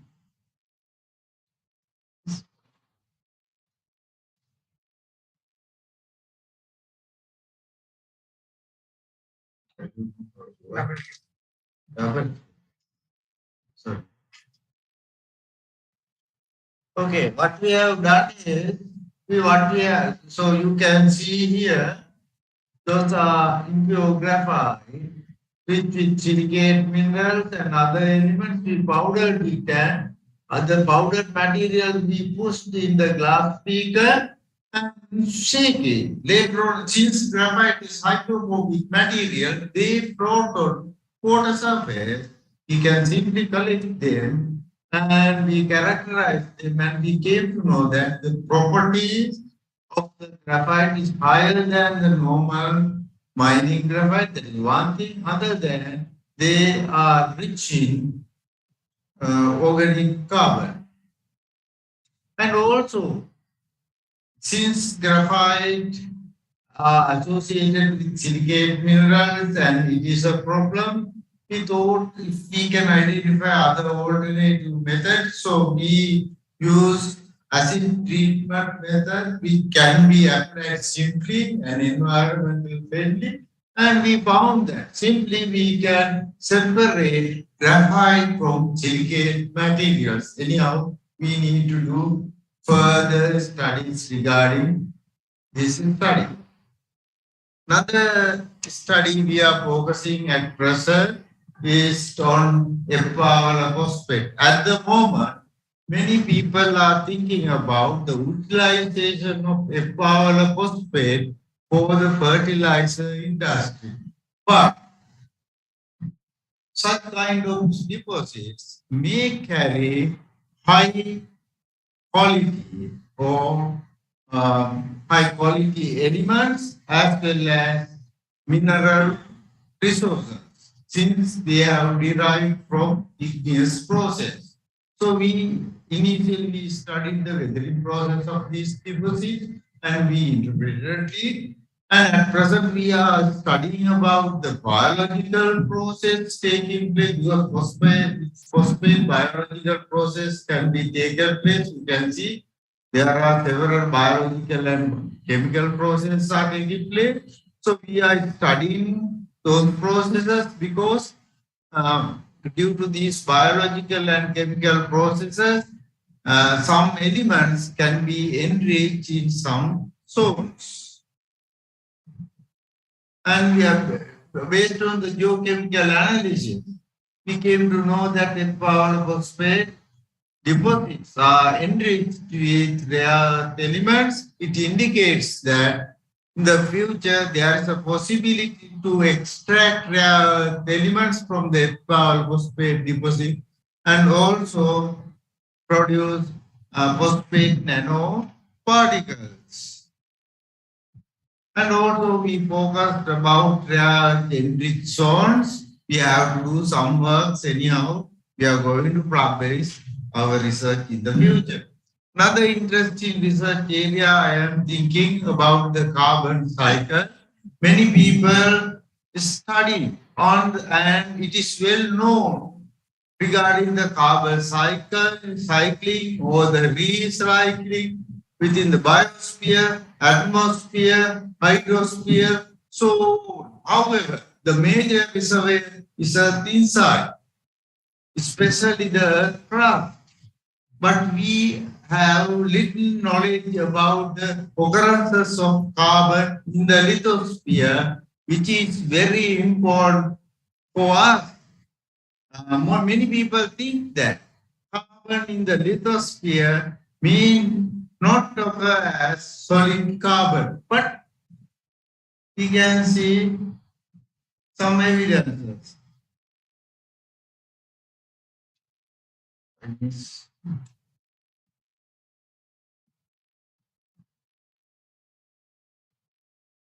I think I missed 2-3 slides, so I cannot go back. Can I go back? Please?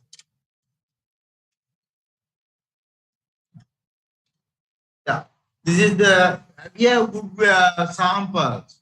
We found very good samples at Balangod area. The blue, I don't like to touch this computer, because then after that, some changes may happen then. I cannot present what I am expecting. Anyway, I just want to tell you that the blue colored area shows the presence of the calcite deposits. Within the calcite deposits, there are within these marble deposits, there are some calcite deposits. Okay, we focus mainly on these calcite deposits. Those are the photograph of calcite deposits taken in the field. Those field for observations clearly indicate the possibility of the formation of carbon as melt at the crustal level. According to the studies carried out up to now, people don't think carbon occur as a melt at crustal level, because for the formation of diamond, it needs high temperature and high pressure. Diamond formed at 42 kilometer depth. We need some geochemical analysis as well as, I think this is another work we are going to publish near future. Another interesting thing what we focus, the people mining dolomite, calcite deposit at Balangod, they focused only about the calcite deposits, and they dump away all carbonate bearing other minerals, for example, dolomite as well as silicate mineral. So it is also one of the major environmental problems. On the other hand, we destroy our own resource. Therefore, we have done some laboratory scale studies and also industrial scale studies. Actually, we have published our results also in recognized journals. And we were able to produce high quality nano carbonate particles as well as magnesium oxide particles, which are very useful for the industry of our country. So we can, at the moment, we import these materials from the other part of the world, and we expend more than $400. So because these carbon nanoparticles are used for paint industry, rubber industry, plastic industry, paper industry, so but if we can produce those materials in our country, definitely we can save huge amount of money. And being a geology teacher, I do several subjects for undergraduate students. Also, I help to develop postgraduate degree programs at University of Peradeniya. Also, I supervised many undergraduate students.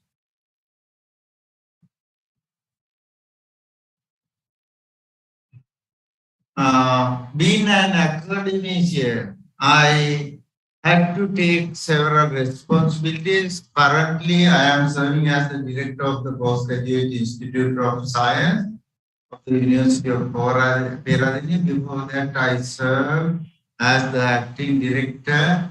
So those responsibilities prevented me from continuing my research work.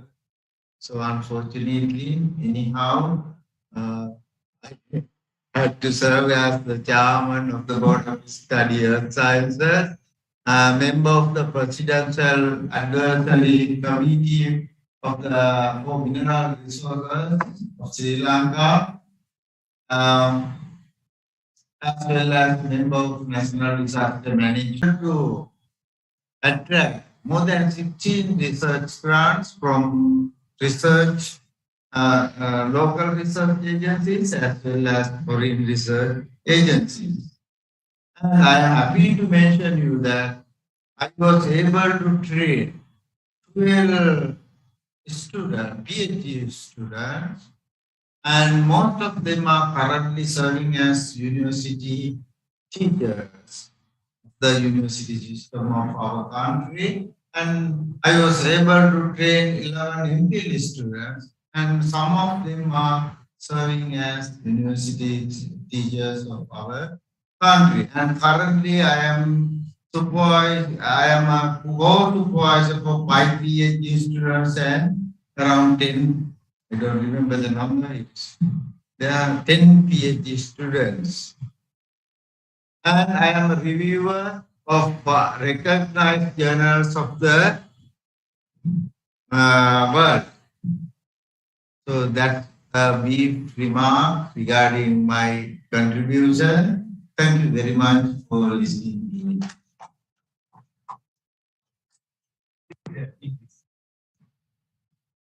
You can read it.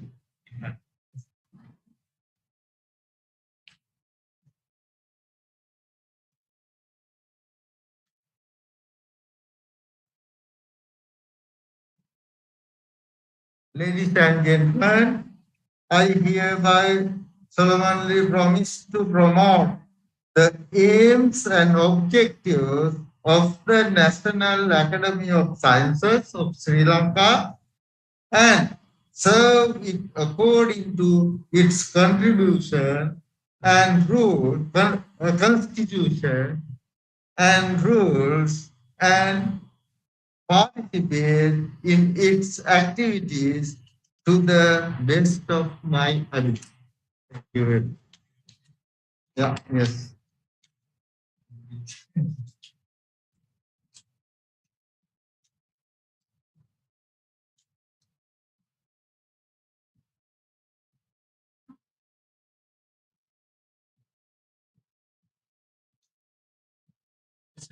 We welcome you.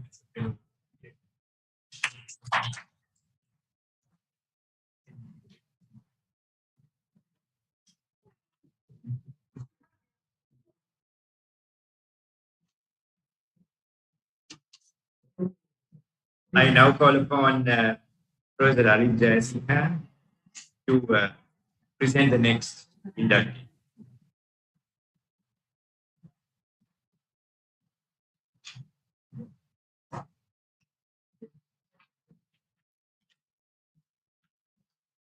Dear Mr. President and all the members of the National Academy of Science Sri Lanka, I would like to present the citation of Professor Yakandawala. Professor Dipti Yakandawala earned a BSc in first class, honors from Peradeniya University and PhD in molecular plant systematics from University of Reading, UK. She joined the University of Peradeniya as probation lecturer in 1993. Was promoted on merit to professor in 2008 and currently serves as a senior professor. She undertook further research overseas under the Endeavour and Fulbright Fellowships 2009 and 2010. She has published widely on her area 71 journal articles, out of that 31 are SCL, 15 conference proceedings and 130 research communications. Her H-index is 12 for 600 citations. Her first book titled Wetland Flora is being completed. Professor Yakandawala received presidential awards for scientific research in successive years, NRC Merit Award, Sustained Award, and the Faculty Excellence in Research Award. In recognition of her expertise, she was invited to function as a member of the IUCN Freshwater Plants Specialist Group, Torrent Expert Group, National Rate Listing Committee, and Research Council, National Institute of Fundamental Studies. She was serving as head of department in 2016 and 19, and chairperson of Board of the Study in Plant Sciences, PJS, 2016 to 2022. Professor Yakandaval has been active in research, pioneered molecular systematics research in Sri Lanka, and secured many competitive research grants from donor agencies. She described several new species, added numerous new records to the country's flora, and solved taxonomic and ambiguities in endemic plant groups. She built an active research group, set up molecular systematic laboratory, making a Peradenian key center for plant systematics research, introduced the plant systematics to undergraduate, postgraduate curriculum at Peradenia and several other universities, and supervised the postgraduate degrees towards PhD and three postgraduate degrees towards PhD and 5 more towards MPhil. She extended her expertise in research in mycology and chemistry. With the leadership and skills in research methodology, management of knowledge, research, and student supervision, she created a research culture in which the students flourish. The timely intervention, research, and leadership enable the correct identification of the country's national flower 25 years after its declaration. Dear Mr. President, I would like to present Professor Yakandavala to this distinguished gathering.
Good morning.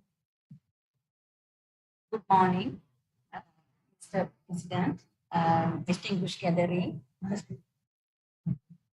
First of all, I would like to thank for me being appointed or elected to this distinguished gathering, and also Professor Jayasinghe and Professor Adhikaram for proposing me and the members who have elected me or voted for me to be here at this moment.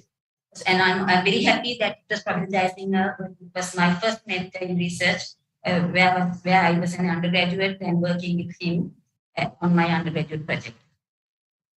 I will line up my major contributions to science under two main areas: as a university academic and then a researcher. Starting as a university teacher, trained in plant molecular systematics. That was a new area at that time in 1999. So I was able to introduce this area into the university curriculum and also extend my teaching into other universities, and also to being able to establish the first molecular plant systematic lab at the Department of Botany, and also holding administrative positions starting from the Department of Botany and also Faculty of Science and the university. I have been able to contribute for the administration. Next, moving on to my research career. My research interest major lie if I take it as a whole, everything is directed towards the conservation of biodiversity of Sri Lanka. So here I have just put them into 7 key areas to show my contribution in different themes. Starting with my contribution to plant taxonomy and species limits, we have been able to record 4 new plant species to Sri Lanka. So these are plant species that occur in other countries, but they were not recorded as occurring in our country. And also we were able to describe 8 new plant species to the world. Of them, these 5 were endemic to the country. And also we were able to give a botanical identity for the controversial Nilmanin flower, which didn't have a, this is the flower, which didn't have a botanical identity nor a scientific name, but it was erroneously identified as Nymphia nausheri and also recognized as the national flower of Sri Lanka. Going more on to it, the national flower of Sri Lanka was declared in February 1986. And this is the newspaper article that followed a few days later, enlightening the general public of the declaration of the national flower. So you can see, and also about 2 months later, this is the Vesak greeting card that then President Sujayola Jayawardena used to greet the nation. So you can see these, all these pictures carry this wrong flower as the national flower. And this is the official publication that came up when the declaration of the national tree and the national flower was made. So when this mistake was pointed out after about quarter of century in 2010 by us, it was corrected in 2015, but with another error, unfortunately. So during this process, the blue identity of the flower, that's Nilmani, the Nil part was deleted from the singular name only, as you can see here, but it was retained in both other languages, Tamil and English. So we have done extensive research onto the taxonomy of this Nymphia nausheri, and then we have been, that is using molecular and morphological data, and we have been able to recognize 2 varieties, one variety corresponding to the blue flower flowers, Nilmanil, and the other variety corresponding to pink and white flowers. So this stands as a good example where the scientific literature and also the scientific evidences have been overlooked to accommodate personal opinions, because this change was done based on personal opinion. So I firmly stand in the decision or the opinion that this has to be reverted back to Nilmani.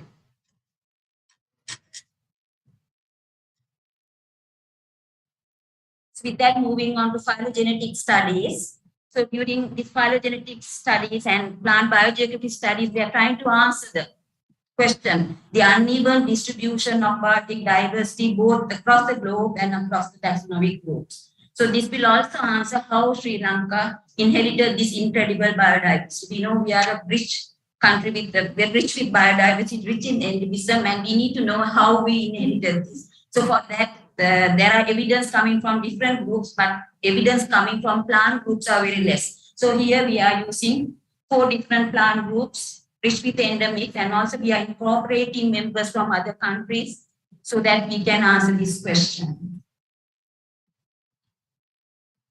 Moving on to the conservation of biodiversity, the National Red List is the official document that talks about the health or the conservation status and how healthy is our biodiversity. So being a member of this Red List Committee, in addition to being a member of this Red Listing Committee, I have also carried out extensive research and also collecting data on some threatened taxa, so that this information is very important, because the current information, the health of the habitat, and also the correct identification of these plants are important when we do this assessment. So we have been able to contribute for this exercise through field collected data.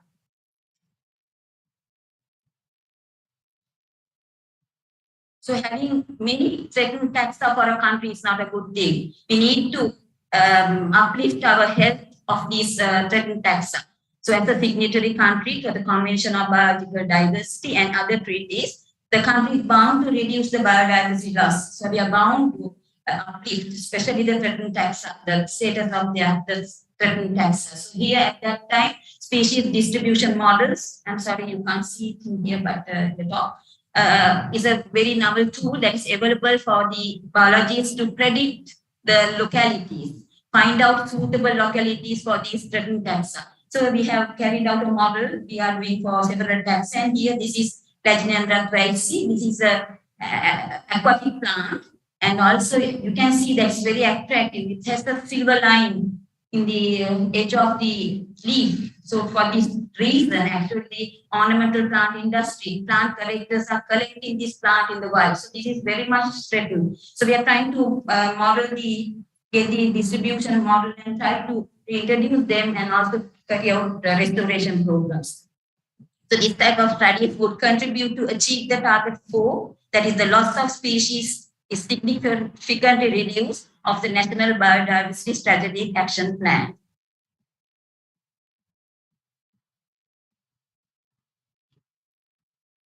So with that, moving on to the threats to the biodiversity, we all know invasive plants are a threat to the biodiversity. And at that time, to reduce this threat or to control it is the early detection and rapid response to invasive alien species is the most cost-effective method of minimizing the damage. So for that exercise, we have been able to contribute by reporting the occurrence of establishment and of potential invasive aquatic species.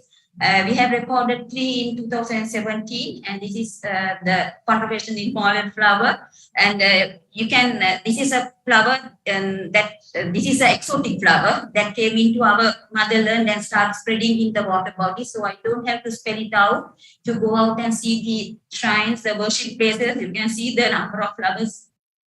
Excuse me, the number of flowers that are sold. So you can imagine the extent that it had conquered our wetlands. So this is Cabomba furcata that added to the latest addition to this list. The publication has been accepted by the journal. So this is Cabomba furcata now spreading in the wet zone water bodies.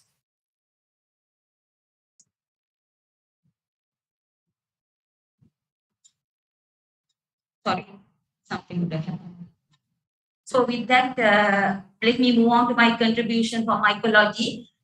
With the taxonomical knowledge, I have been able to collaborate with mycologists and to molecular characterize polytrichum species causing anthracnose disease in Anthurium, avocado, and begonia, and also describe new fungal diseases and also come up with new fungal species records. And also I have contributed for a provisional list of fungi for the red data list of the country.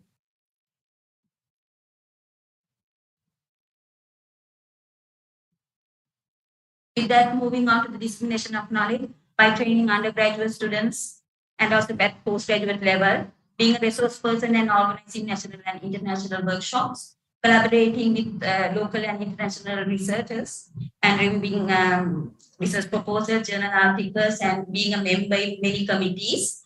I have been able to disseminate my knowledge and also at the moment and co-authoring a book with late Professor Dasanayake on wetland flora of the country.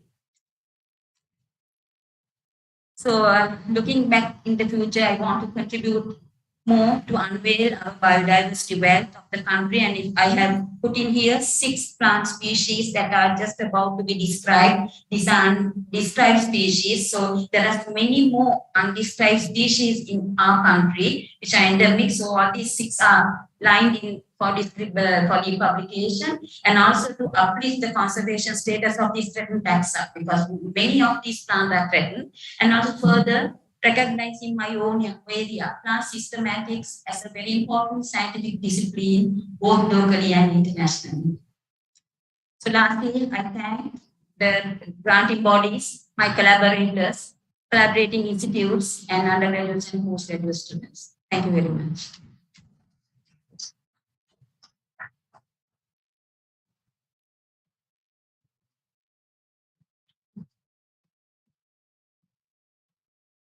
I hereby solemnly promise to promote the aims and objectives of the National Academy of Sciences of Sri Lanka and serve it according to its constitution and rules and participate in its activities to the best of my ability.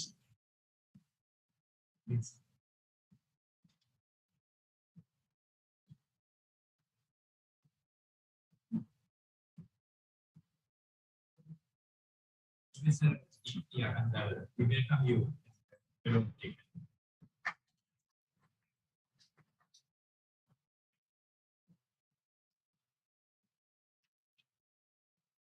I now call upon Professor Chandani Pereira to present our next inductee.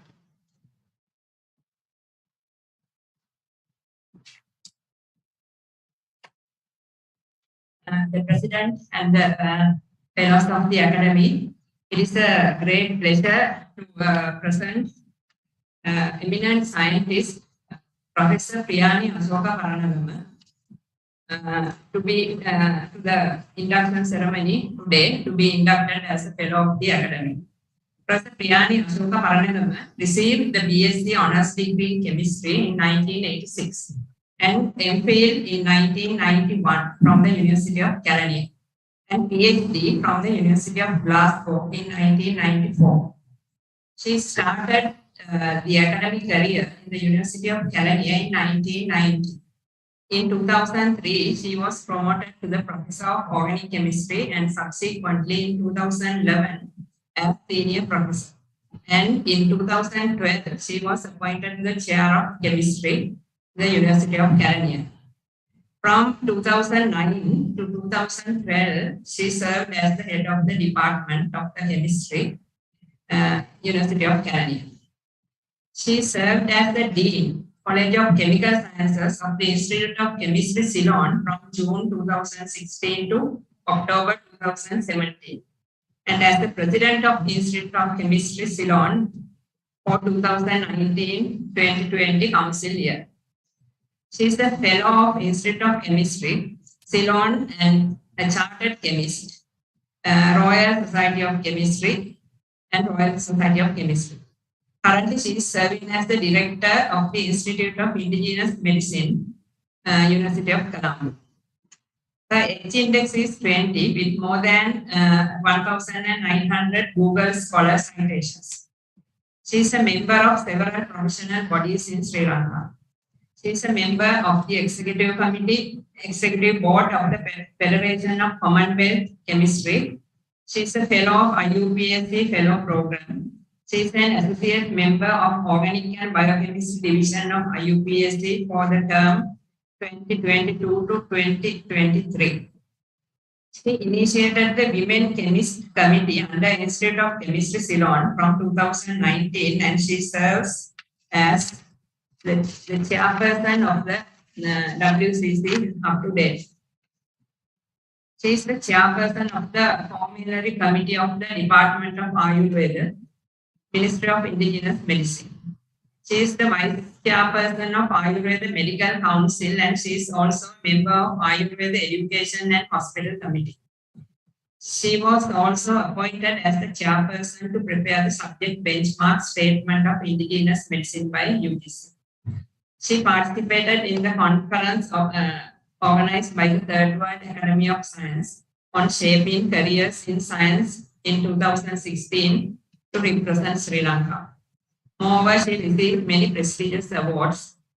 A few of them are Dr. C.L. De Silva Gold Medal for Outstanding Research in Chemical Sciences in 2015, Professor M.U.S. Sultan Bawa Gold Medal for Achievements in her Research Career in 2008, Presidential Awards, Sasret Award from National Science Foundation in 2017, Senate Awards for publications in index journals, 2 Senate Awards in 2019, 3 Senate Awards in 2020, and 5 awards in 2021. In 2021, she was awarded the Vice Chancellor Merit Award for Most Outstanding Senior Researcher in the Faculty of Science.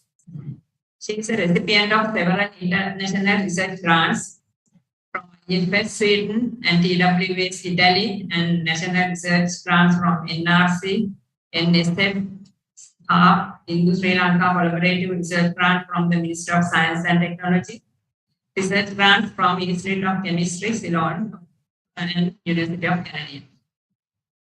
She has published over 62 research papers in index journals, written or edited 11 books or book chapters, and published over 150 communications. She has successfully supervised over 25 postgraduate students with PhDs, MPhils, and MScs.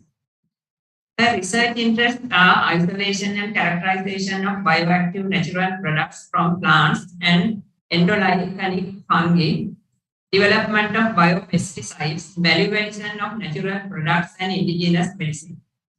She is involved in teaching spectroscopic methods in organic chemistry, natural product chemistry, heterocyclic molecules, applied organic chemistry, and basic principles in organic and biochemistry. So it's a pleasure to present Professor Paranagama to be inducted as a fellow to the academy.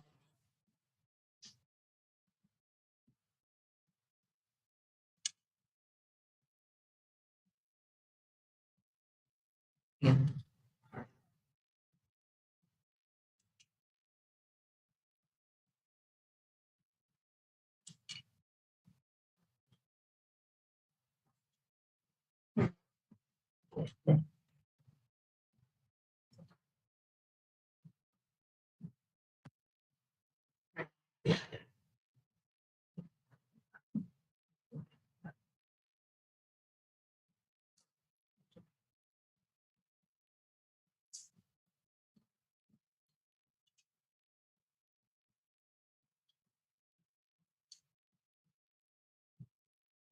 President and fellows of the National Academy of Sciences, Sri Lanka. First of all, let me thank Professor Namal Priyantha and Professor Chandani for nominating as a fellow for this prestigious organization. And I will take a few minutes to explain and present my major contributions to science and the science field.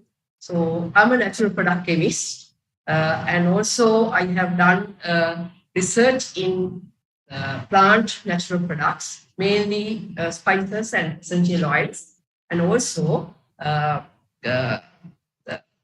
microbial metabolites. And also later I have, since I joined the director as the Institute of Indigenous Medicine, I was able to interact with the academics in these institutes and to do more research towards this, uplifting the indigenous medicine in what I used in Sri Lanka.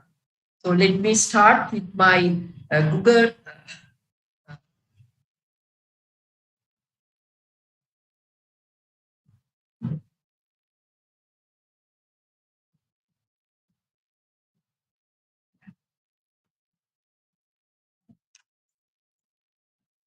Let me start with my Google Scholar profile, and as Professor Chandani informed that I maintain my index at the moment 20, and so many citations. And first, I'm going to explain few of the research that I believe that I made major contribution to the scientists in the world and also the general public. So one of the research I am going to express here is the, this is my PhD research actually. I was given the several projects. I selected this project because it is directly relevant to Sri Lanka. And as you all know, this Azadirachta indica, the main bioactive compound is Azadirachtin. And there, what we wanted to study is this biopesticide heavily used in Sri Lanka. Study is the mode of action. So we prepared radio-labeled derivatives and study how this bioactivity as a biopesticide, how it's shown, and what is the mode of action. And that was published in the prestigious journal Insect Physiology. And also I have done many research on Sri Lankan spices. First research, I started with Sri Lankan spices, where that was my MPhil research actually. And what we did first is the extraction of essential oils from Sri Lankan spices. And then actually what I was asked to do is to prepare an atlas. What we did, that the chemical constituents were analyzed using GCMS, and the atlas was prepared. This booklet, what is shown in this slide, still available in the libraries in the many research institutes. and also the industries, because the chemical profile of all the essential oils available in Sri Lanka are compiled into one booklet and heavily used by researchers and industrialists. And then, the next attempt is to, develop value-added product. One of them is the true cinnamon. This is Cinnamomum selanicum, which is endemic to Sri Lanka. And what we wanted is to, we know that cinnamon leaf oil is very cheap in Sri Lanka. We wanted to develop a value-added product. This is a collaborative research I have done with the University of Sri Jawatanapura. So we use cinnamon leaf oil in the preparation of surgical gloves because the synthetic antioxidants are used. Instead of that, we wanted to use cinnamon leaf oil as natural antioxidant. Successfully, this project was completed. And then also I have done this analysis of, there are many cinnamon varieties available in Sri Lanka, wild varieties, and also even Cinnamomum selanicum, two other varieties introduced, introduced one. So the essential oils were extracted and the chemical profiles were identified and they were published. And also recently, like last year, this book was published by two eminent scientists in Sri Lanka. I was invited to be the principal author of one chapter, chemistry in cinnamon, and with two co-authors, I have successfully completed that. And the next spice, but with the very important Sri Lanka is Sri Lankan pepper.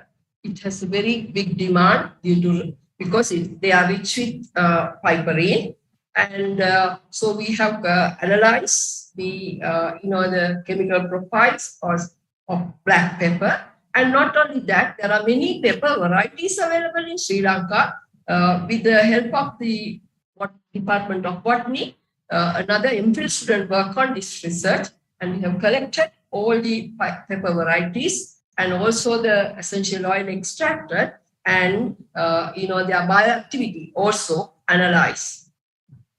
And another project where I wanted to give due recognition for these essential oils available in Sri Lanka, we wanted to develop a biopesticide, especially a fumigant using essential oil. So we work on traditional rice varieties because they are rich with nutrients. And we successfully developed one fumigant to protect these traditional rice varieties from stored grain pests.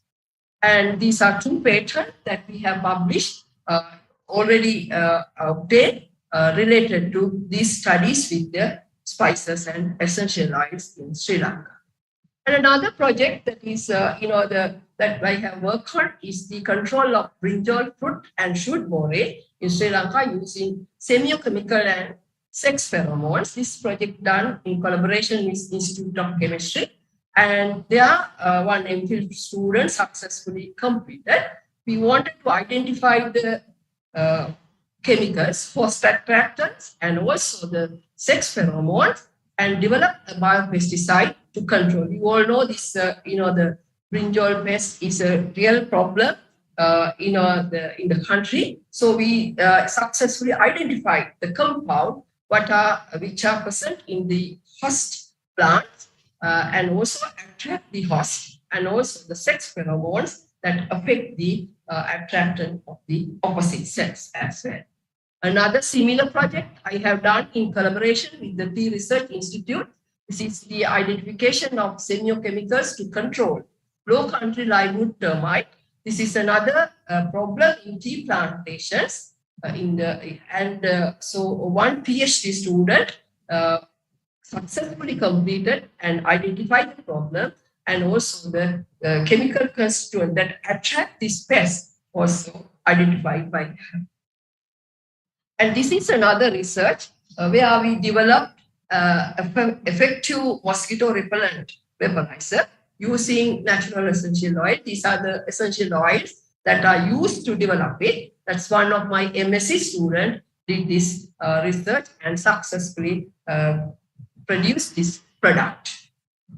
And this is one of my post-doctoral students who worked with me, and in collaboration of Sri Jawardhanapura University. Our traditional physicians, they use a lot of our Sri Lankan plants to prepare their indigenous medicine. So 2 plants, Obeschia ocantra and Raikia antidiacetica. So she has, she did a lot of bioactivity studies, and also we wanted to develop a nutraceutical as a tea bag, and we found that it has this anti-cancer activity also. Therefore, we have successfully completed, and also a patent application has been submitted and it's in process now. And this is another research I have done in collaboration with Institute of Indigenous Medicine. You know that Dashanga labor has 10 ingredients. That's why it's called Dashanga labor. This is used to reduce the pain of the arthritis, caused due to arthritis. And so one of the issues is for this one of the ingredient, that is Albizia leadbeater, Suryamara. Our traditional physician, they use different type substitute plants. So what we wanted to study is which one is effective, and should tell them that they use, just because they are Mara, they use any Mara and prepare this Dashanga labor. Therefore, the product, the effect of this product is not reproducible.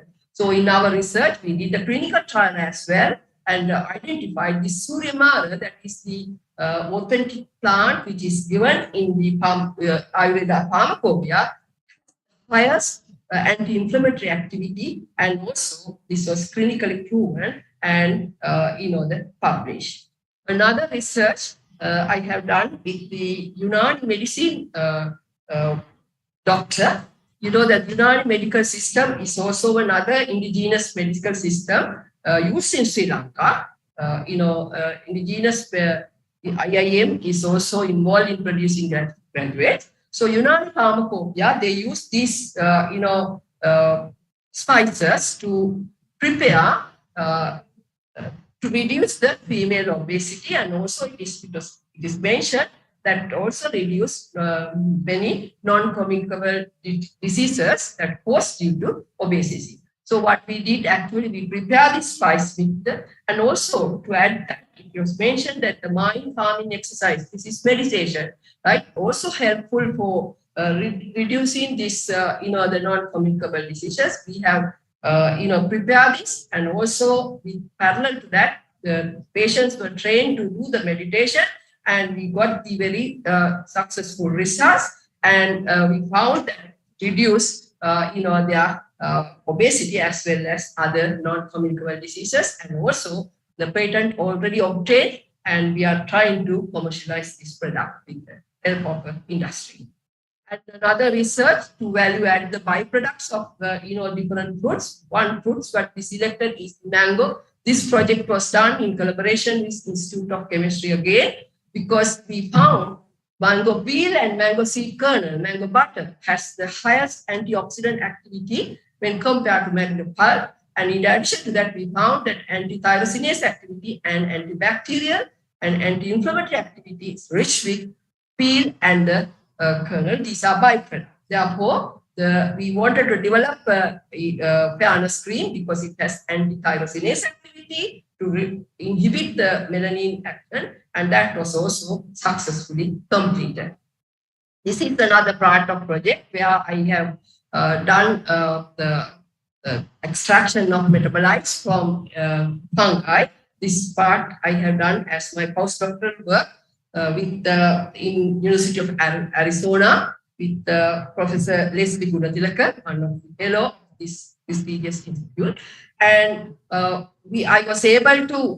was trained to grow fungi, although I'm a chemist, and also work with endophytic fungi and also rhizosphere fungi. And we were able to isolate many novel compounds and publish in prestigious Journal of Natural Products. And this is a new part in working with endolyconic fungi that was not done earlier, 2007. We worked with this project, and also we were able to publish the first publication in the metabolites of endolytic fungi in the prestigious Journal of Natural Products. And after that, when I come back to Sri Lanka, I continue this project parallel to my development of pesticide from spices and work with lichen and collaborate with the lichenologist from Dr. Gautami Virakon. And then we have done many research and we were able to identify many bioactive novel compounds from endolyconic fungi. And I was given many research grants, as Chandani already mentioned, from IFS, TWAS, NSF, NRC, CAR, Institute of Chemistry, and my own university, University of California. Some of my research students who have already successfully completed and doing very well. And also I'd like to see the one of my students actually already establish a company and working as an entrepreneur and developing, the natural product, value-added natural product now. And also I'm a recipient of many prestigious awards to Professor Sultan Bawa Memorial Gold Medal Award 2008 and also the C.N.D. Silva Gold Medal Award 2015 and also many other awards as mentioned by. And also I have written and edited many books and monographs already. And also as an administrator, I joined the university as assistant lecturer and then, after completion of my postgraduate senior lecturer, and then I became a professor and become the head of the department and then become a senior professor in 2011. 12, I was appointed as the chair of chemistry. Parallelly, I serve as the dean of the College of Chemical Sciences, Institute of Chemistry, and also serve as the president of the Institute of Chemistry 2019-20. Still, I'm the director of the Institute of Indigenous Medicine and also made very many changes for their curriculum as well as the streamlining the processes. There were many issues and recognizing that, the contribution I made, I was appointed as the chairperson of the Formula Committee of the Department of Ayurveda, Ministry of Indigenous Medicine, where all the Ayurvedic products should be approved by this committee prior to introduced to the market. And also I'm holding many positions in local positions as well as international. Mainly, I like to say that I was identified as a potential person for the executive board of Federation of Commonwealth Chemistry. This is a newly established federation under the Royal Society of Chemistry. And out of the 6 members, I was appointed as one member for this, the Commonwealth Chemistry. So these are my foreign collaborators. I had to mention Professor Leslie Gunatilaka's name here because he gave me the training of this, how to work with fungi, also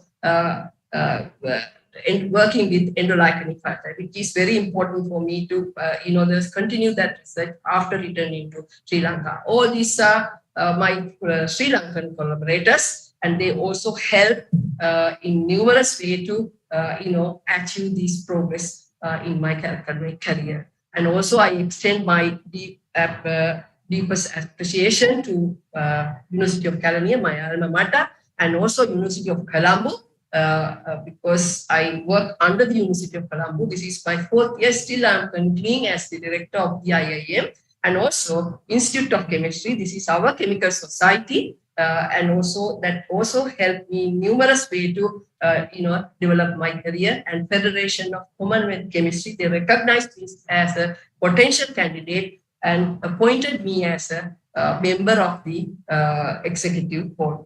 Thank you very much.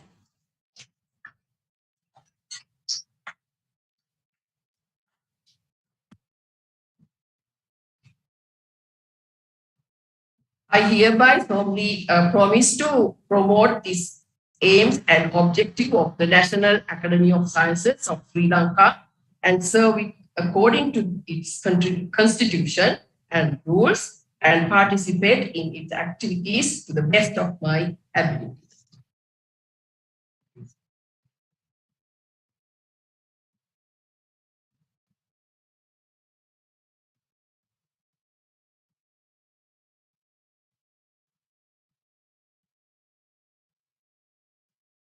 Sir Priyani Ashok, we welcome you as a fellow.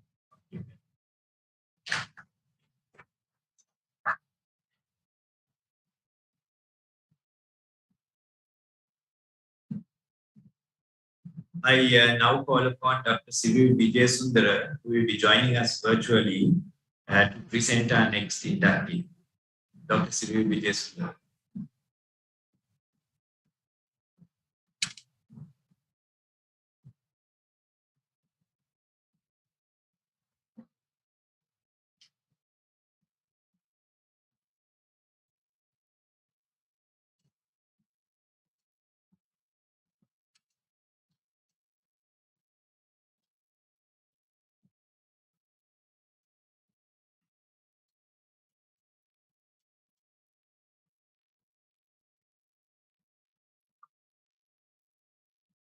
Thank you.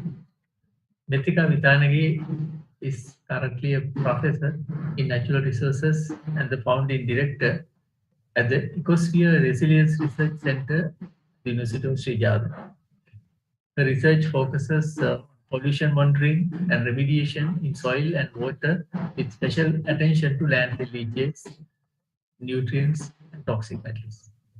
Recently, she was appointed as an adjunct professor in the University of Petroleum Engineering Studies, Uttarakhand, in India for a period of 5 years. She is also an adjunct professor, adjunct research professor at the University of Southern Queensland in Australia. Before joining the Sri Java University, she was attached to the National Institute of Fundamental Studies, Kandy, Iowa.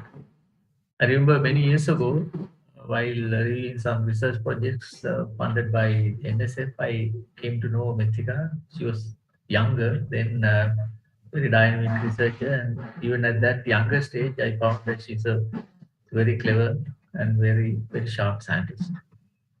And her academic background covers environmental remediation of toxic metals, antibiotics, agrochemicals, serpentine, soil chemistry, and waste biomass conversion.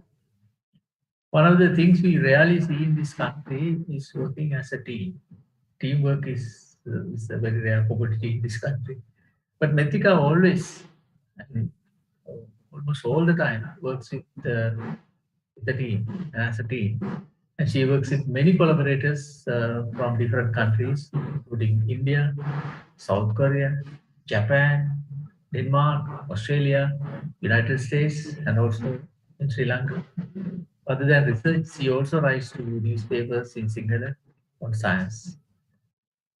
Some scientists in our country are reluctant to express the ideas in public, especially when it comes to controversial matters, thinking that those things would cause trouble. But Mithika is not like that. Mithika always comes up with her opinion. She speaks loudly in public about various controversial matters in most cases, and she stands by what she thinks is correct. Very rarely, I mean, most of scientists don't do that. It's a rare quality. She became the chairperson of the Young Scientist Forum in 2017 and the chairperson of the section for engineering, architecture, and surveying of the Sri Lanka Association for the Advancement of Science in 2018. He has received presidential awards for scientific publications for 10 years. Professor Mithika is considered as the first ever scientist in Sri Lanka who was selected to the most cited researcher in 2021 by Clarivate.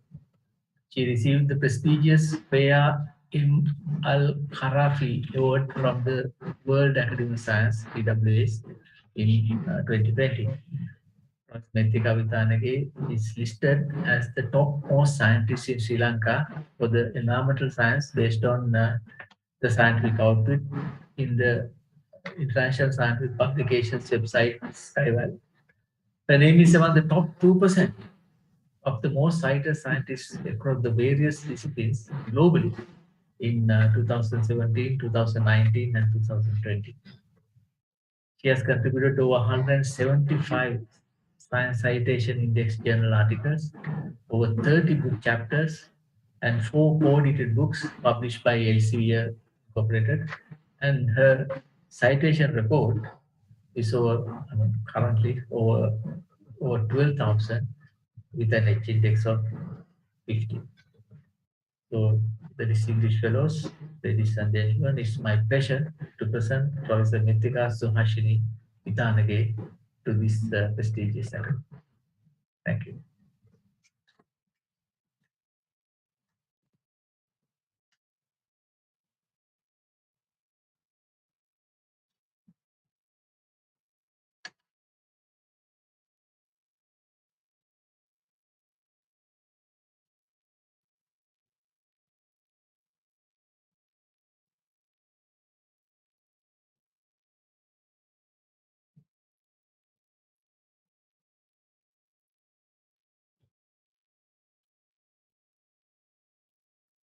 Thank you very much, President Sir, Secretary Professor Naman Kantha, and distinguished audience.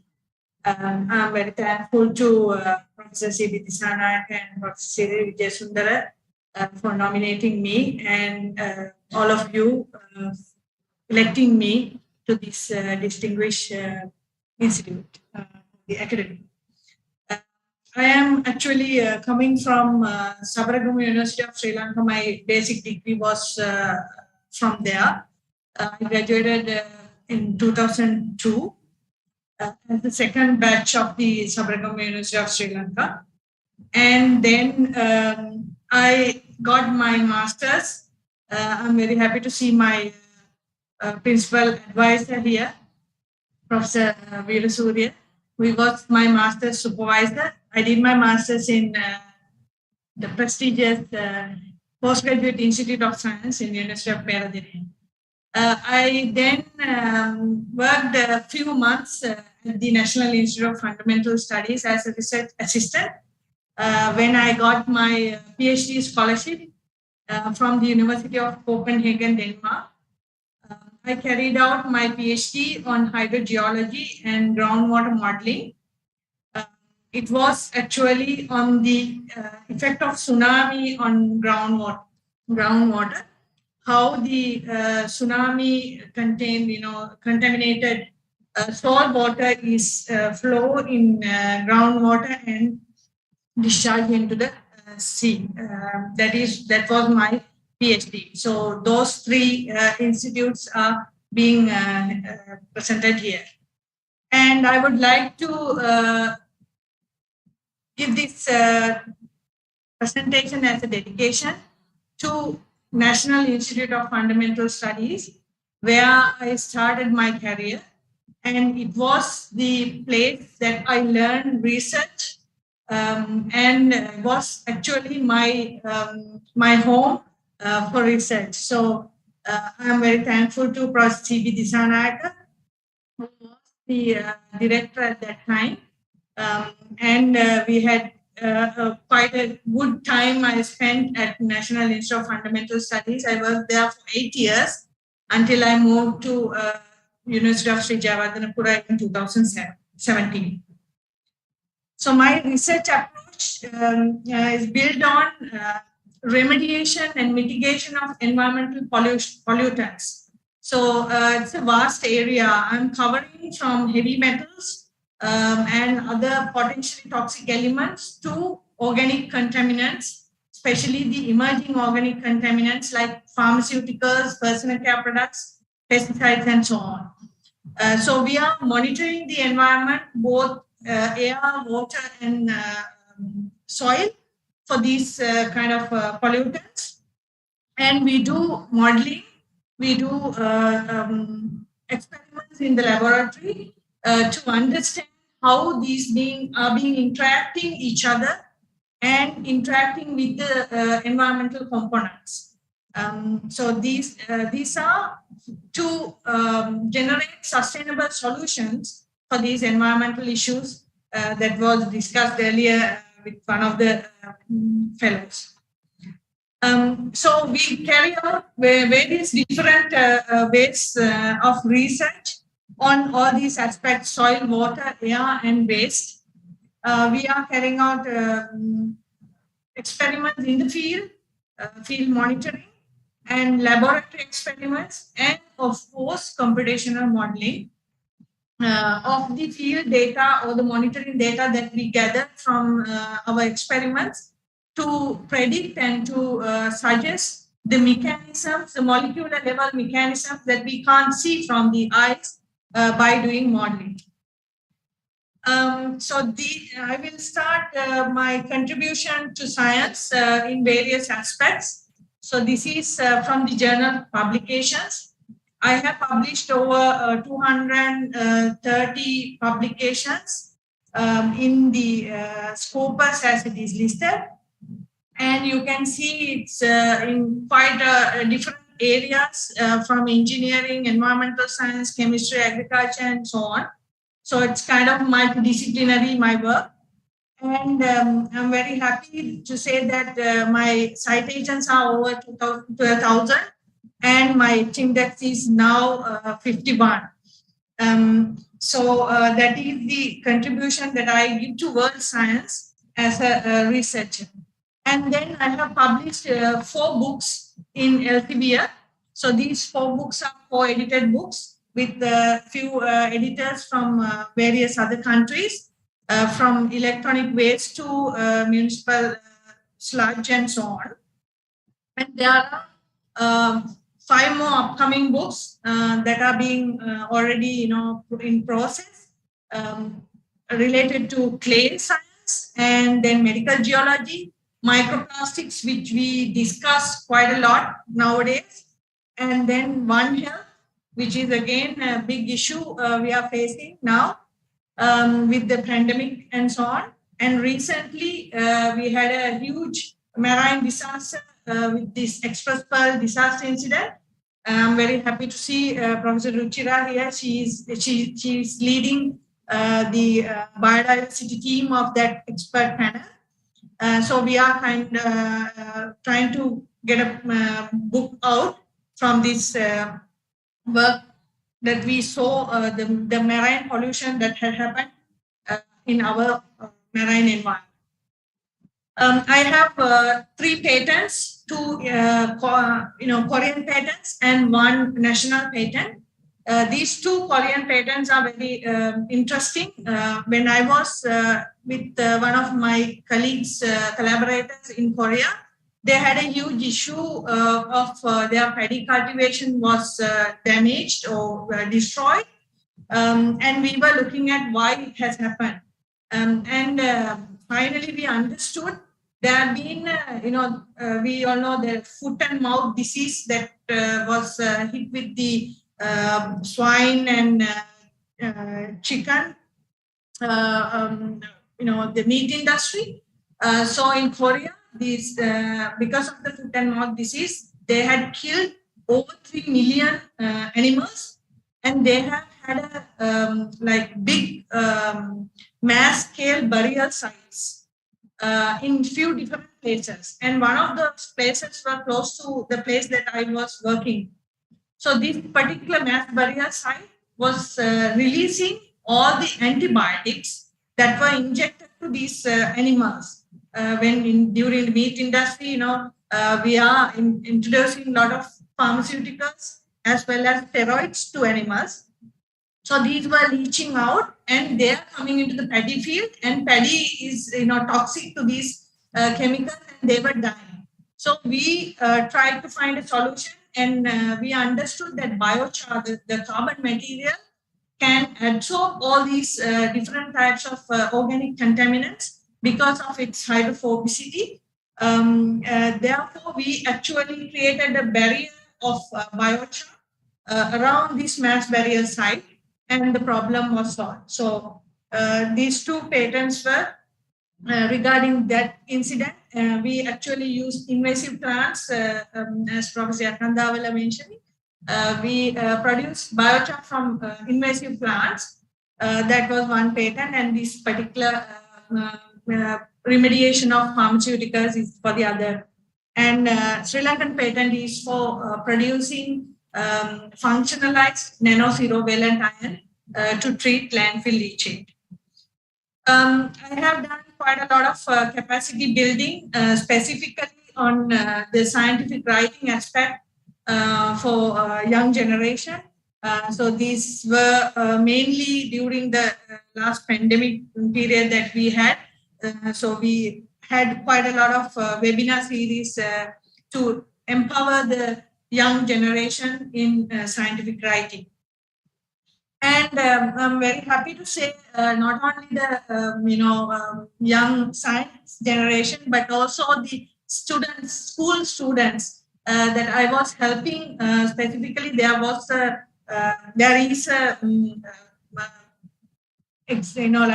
competition which has been carried out by the National Science Foundation for school kids to empower them on research or to disseminate research culture on them. So I trained two of those students, and they actually brought the first ever grand medal to Sri Lanka from Intel competition, which was held in 2017 in the US.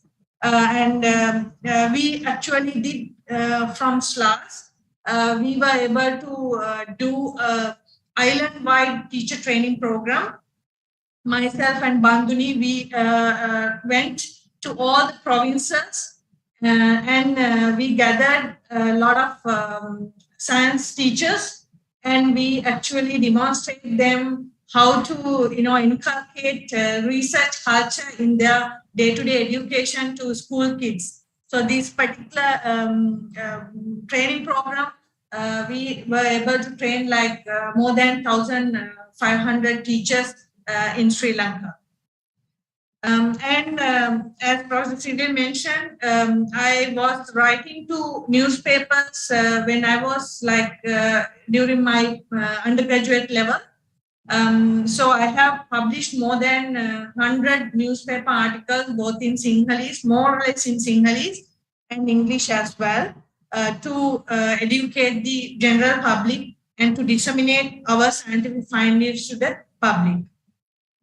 I have received various international and local grants, as many of the eminent people here. In the international grants worth of more than 200,000 US dollars, and national grants worth of more than 100 million rupees. So these are the granting bodies that were funding me. So those grants were very helpful for me to be in this place to talk to you in front of this audience.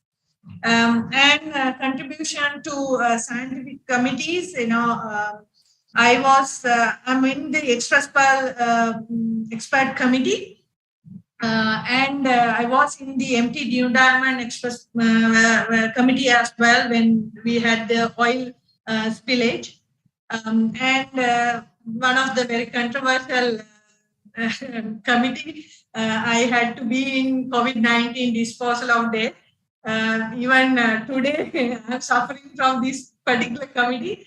I actually, the citation reported like I had to, I was nominated to a award from the World Academy of Sciences, and that award was Al-Kharafi. So this is a Muslim name. And then since I was in this committee, also, most of the Sri Lankan Muslims, they had a petition to UNESCO saying not to give me this name because the award, because it has this Muslim name.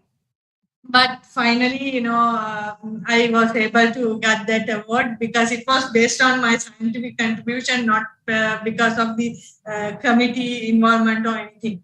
And then I was in the National Research and Development Framework in 2014 to prepare the NRDF report to the NASDAQ. And as collaboration and impact, I have various different collaborators from the world, from various different countries. And because of that, I was able to publish quite a lot of articles because we know Sri Lankans, we don't have all the facilities. So when I don't have a facility, I talk to one of my collaborators, and with their help, I was able to publish quite a big number. So the world map shows the citations of my papers. So you can clearly see, how it has been distributed in the world. And it's very proud to say that I'm being considered as a highly cited researcher. I think the only one from Sri Lanka for the time being. And 3 researchers from University of Vijayawardhanapura was in this top 2% list, and I was in the topmost. I would be very happy to acknowledge the granting agencies, collaborators and colleagues, research assistant who were the strength of my work, and supporting staff from NIFS and from University of Sri Javadhanapura, my mentors, well-wishers and nominators. Many thanks. And I would give my special thanks to Professor Sampath Amaratunga, who was the former Vice Chancellor and now the UGC Chair. Since I had nothing when I moved to University of Sri Javadhanapura, and I couldn't do any research, so I was thinking of moving into some other university, and he stopped me. And he asked me what is the problem. So I told, I'm a researcher, I need some place to carry out research. He gave his VC Lodge first, one of the rooms of the VC Lodge first. And then he was able to get me 2 containers. Now I was able to make it for 4 container complex with the grants from the UNESCO. So it is the Ecosphere Resilience Research Container Complex in University of Sri Javadhanapura, contributing more than 30 papers, 30 science citation index papers each year to University of Sri Javadhanapura, improving its visibility. Thank you very much.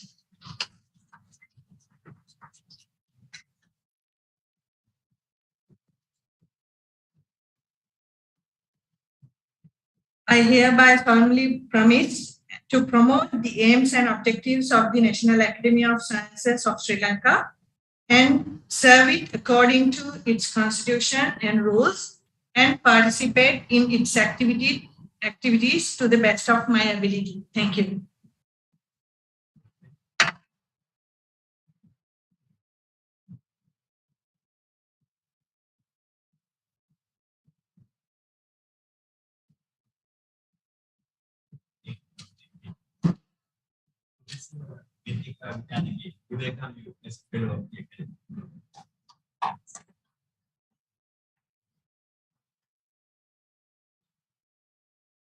So I call upon Professor Chandani again to present final inductee.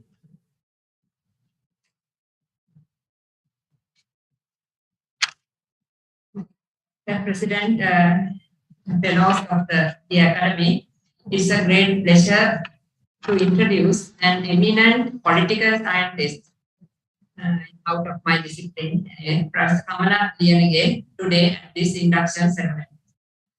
Professor Liyanage is currently a Professor Emeritus of Political Science at the University of Pennsylvania, from which she retired in 2017.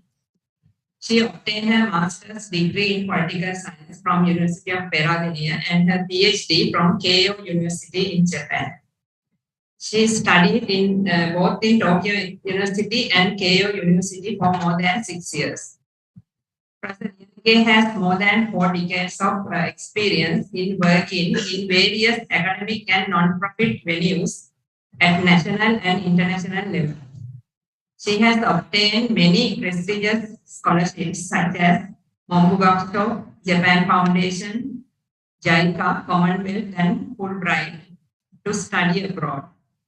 Further, she has given her service as a visiting professor to many universities in UK, USA, and Japan. She has worked as a member of the research team of South Asia at the Institute of Developing Economies in Tokyo and Chiba for more than 3 years. Moreover, she has presented her research findings at international conferences held in more than 35 countries. Her research specialization includes all aspects of gender issues, ethnic studies, good governance, human rights, and democracy.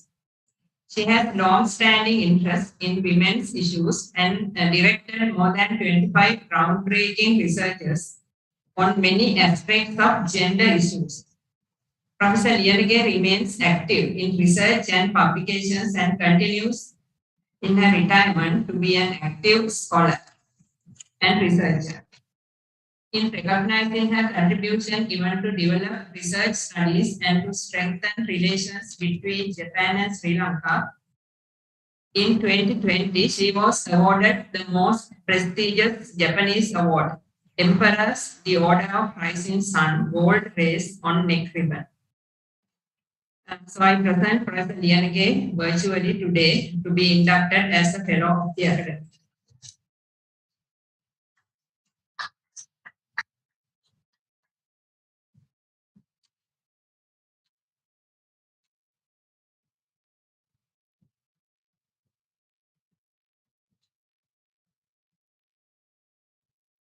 Good morning, ladies and gentlemen. First of all, thank you very much for granting me the National Academy of Sciences Award.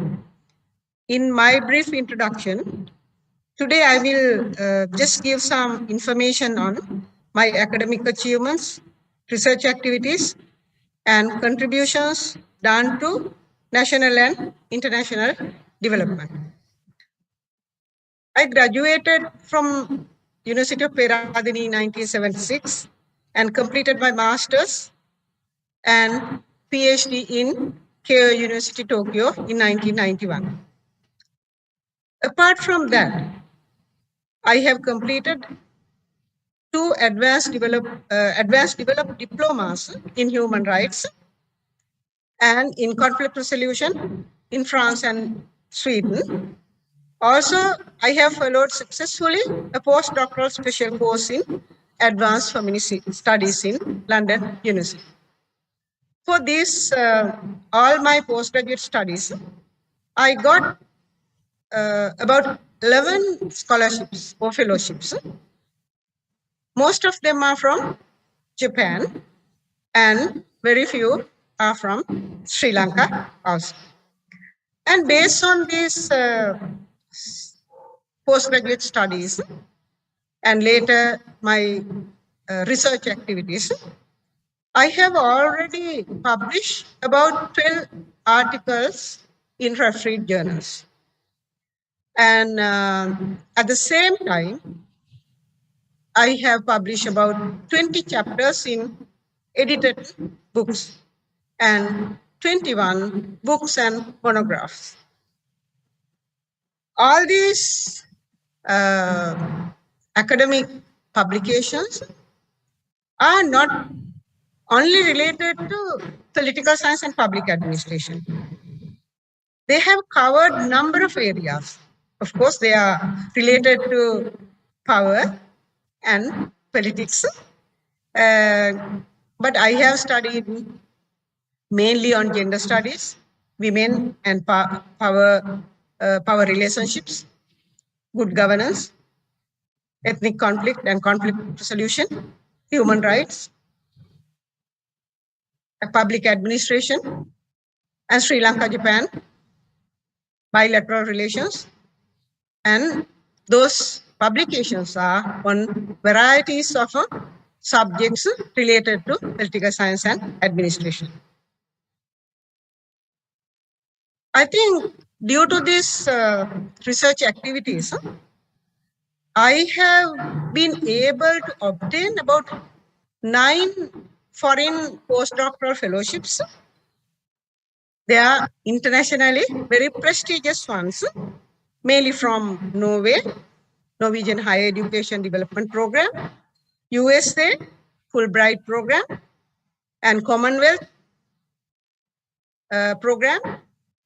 And at the same time, Japan Foundation and JETRO fellowships. Moreover, I was able to work with a government think tank in Japan. It is called Institute of Developing Economies, nearly 3 years. And that was a kind of a valuable experience to me. And during this period, I could tell you that I sharpened my knowledge. I strengthened my networks. And I actually entered into various new areas of sciences, political sciences and social sciences. Therefore, I was able to complete about 50 odd community and research projects successfully. Because of these academic achievements, I have been awarded 5 major awards, mainly by United States of America, the recent one, the most recent one, and from Japan, again, very, very important and the highest Japanese award for a foreigner, the Japanese emperors, the Order of the Rising Sun, gold race with neck ribbon. And again, Japanese foreign ministers awarding commendation for the contribution to promote research studies. These are most prestigious ones. And when it comes to my national contributions, I can say that I am, or I was, or I have been a kind of a active political scientist and academic. I work with the community. I work with national and international bodies. At the same time, I gave my contribution to develop my institution, University of Peradeniya, in various capacities. So I have served the National Committee on Women in Sri Lanka, and I was a member of Governing Council of University of Peradeniya.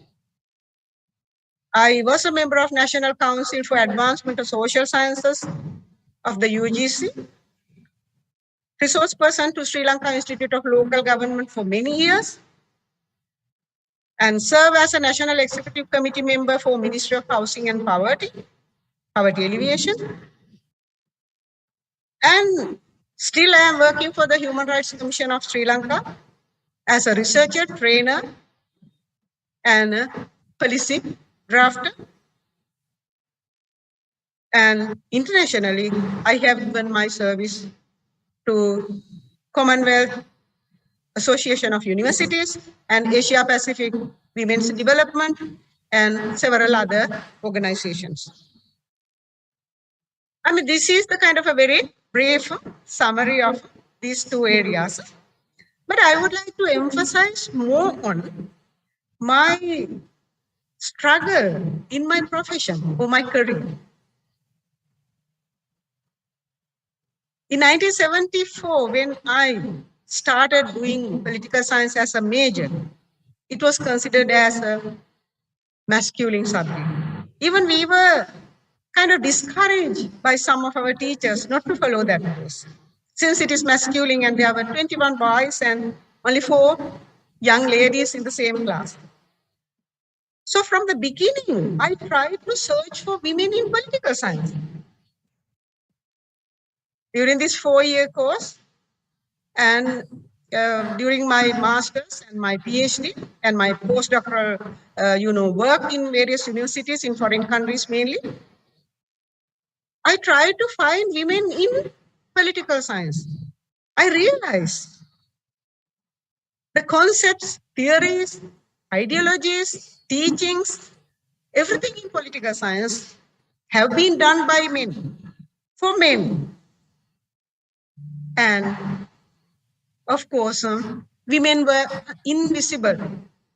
Then it was a struggle. It was a struggle, but immediately after my doctorate, I tried to incorporate gender and women into political science subject stream.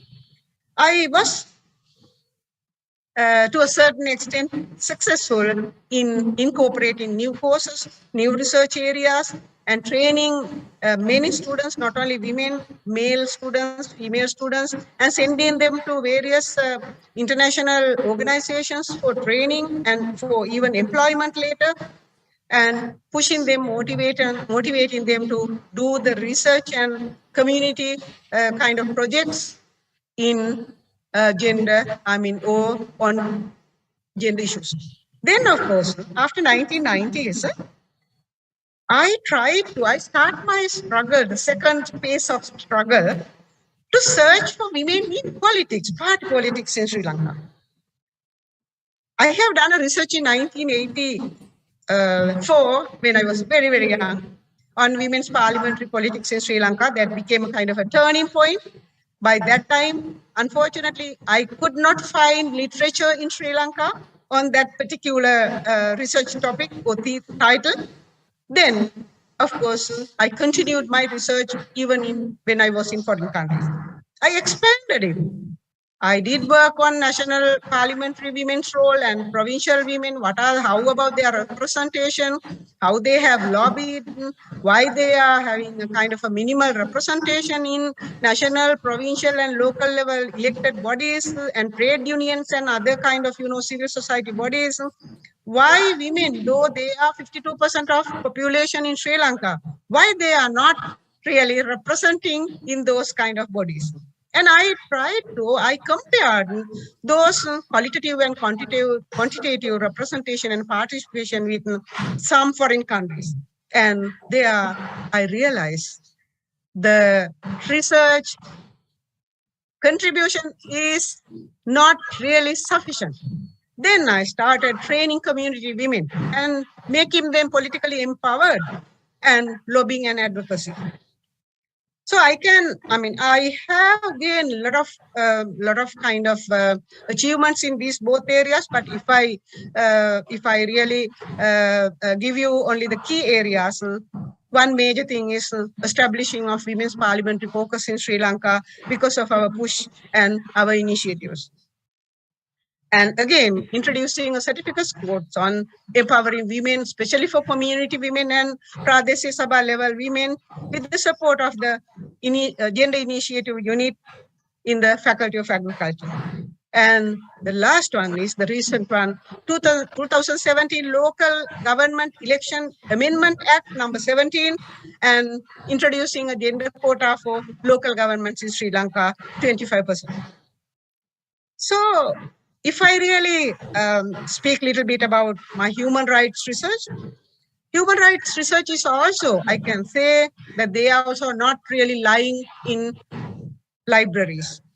And some, of course, I was able to implement some of the recommendations and some of my knowledge and to lobby the government and to really use my knowledge, apply my knowledge to train people and to develop the sector.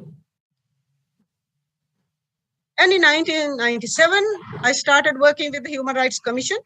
So we started a project to train all provincial council human rights officers who are related to the commission to train or raise their awareness on women's rights and human rights.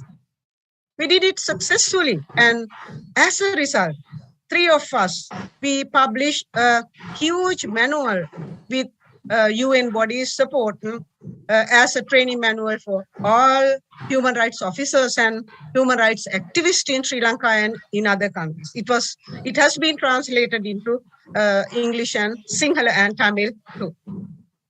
And the most important thing, because of my human rights experience and of course the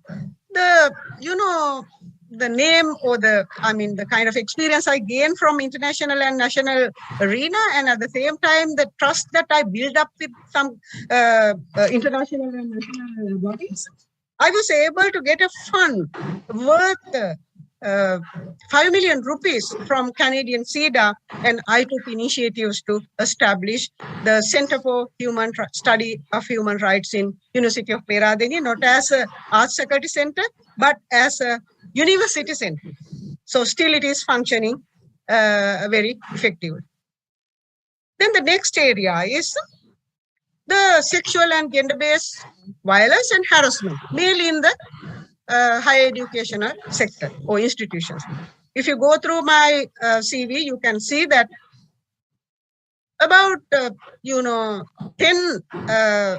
research studies I have done on this area. And one major study was done in 1997 with the support of the Center for Women's Studies, Women's Research in Colombo. And a group of us did that, and I really work on University of Peradeniya regarding mainly the ragging and the gender-based violence and harassment. Once the report is over, the report summary was sent to the UGC authorities.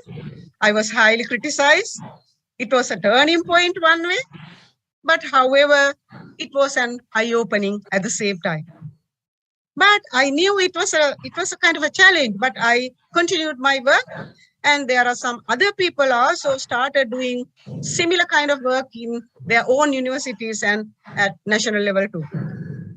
So after the 2012 research, we did it with FIDA, and again we presented our summary report to UGC authorities and Peradeniya authorities too. Then I think because of this all influences, not only mine, the other men and women also came with the same idea. And in 2016, UGC issued a circular by asking all the public universities to draft and pass a policy to prevent gender-based violence, sexual and gender-based violence and harassment in their own institutions. So as a result, the Vice Chancellor of our university appointed a 6-member committee. I'm really lucky to serve in that committee. We drafted it, and within 2 years of rigorous kind of, monitoring and adding and drafting and editing and reviewing, it was passed by the Peradeniya University Council. In 2017, the University Council Committee to prevent SGBVH was established, and I'm happy to say that from the inception of the committee, though I am retired, I still have been working as a very active member, and these days we are doing a lot of awareness raising programs in all 9 faculties. And without mentioning something about collaboration with Japan, I can't, I think, stop, and my introduction will not be completed. So since 1985, I have been working closely with Japan, with the society, with the government, with the embassy, and with my colleagues and academics and families even, with the civil society. So as a result, I think the trust that I built up with the Japanese government and the civil society and administration, I was given an assignment to really, not an assignment, kind of a request to found or establish a center, Sri Lanka Japanese Study Center in Japan, in my university. A nice, very active group came together, and 2013 we did that. Still I am working as an advisory board member and a very active member when it comes to organize activities related to Japan and Sri Lanka. And 2013 again, Japanese think tank, state think tank, appointed me as a group, a member of a group of research to find out why those days Sri Lankans go to Japan as so-called political migrants and request for political, refugee status. It was a kind of a huge issue those days. When we were asked to do this research, we went to 9 districts, and we compiled a kind of a lengthy report, and we presented it to the Department of Immigration in Japan. Then, of course, gradually, Japan studied about this idea, and day before yesterday too, we had a quite a bit connected meeting with the embassy staff, and Japan has decided, and Japan has made a policy to give in various specific sectors employment opportunities, especially for Sri Lankan youth, and especially IT sector and nursing and few other sectors. because this report has mentioned they are not real political refugees, but they are real economic refugees, and Sri Lanka has an unemployment issue. Apart from that, I presented a separate report on Sri Lankan graduates' unemployment issue to this specific think tank called Institute of Developing Economics. And 2015 again, JETRO and Japan Foundation asked me to do a study on Sri Lankan technical and vocational education, and with suggestions to propose how Japan can assist Sri Lanka to promote this sector, develop this sector in Sri Lanka.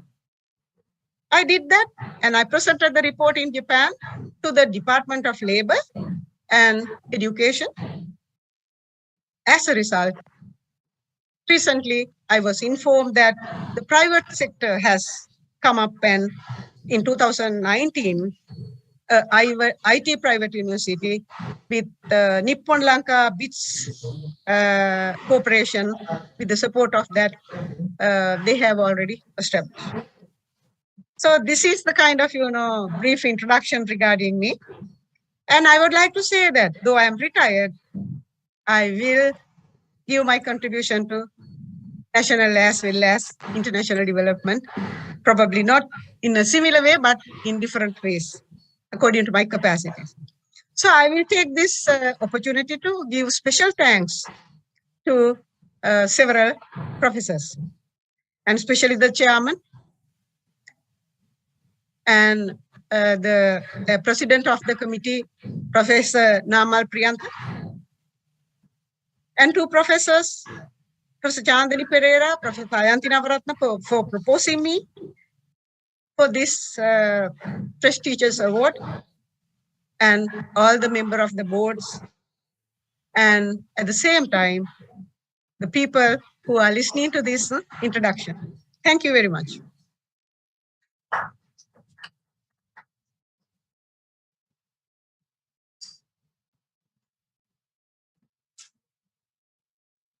So once again, we will attempt to get Professor Lianage to read the oath.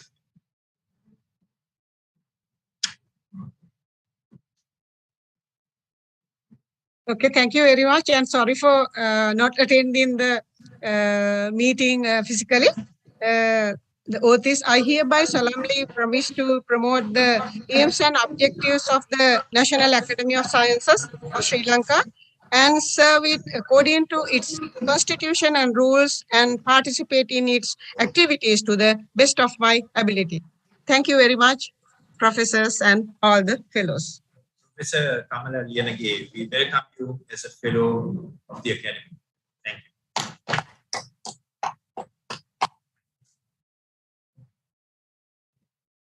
Right. Now I call upon Professor Shalini Sri Ranganathan to read the vote of thanks. Thank you, sir. Professor Priyan Dias, President of National Academy of Science of Sri Lanka, Council members of National Academy of Science of Sri Lanka, proposers and seconders of new fellows, fellows who have joined virtually, new fellows who were inducted today, ladies and gentlemen.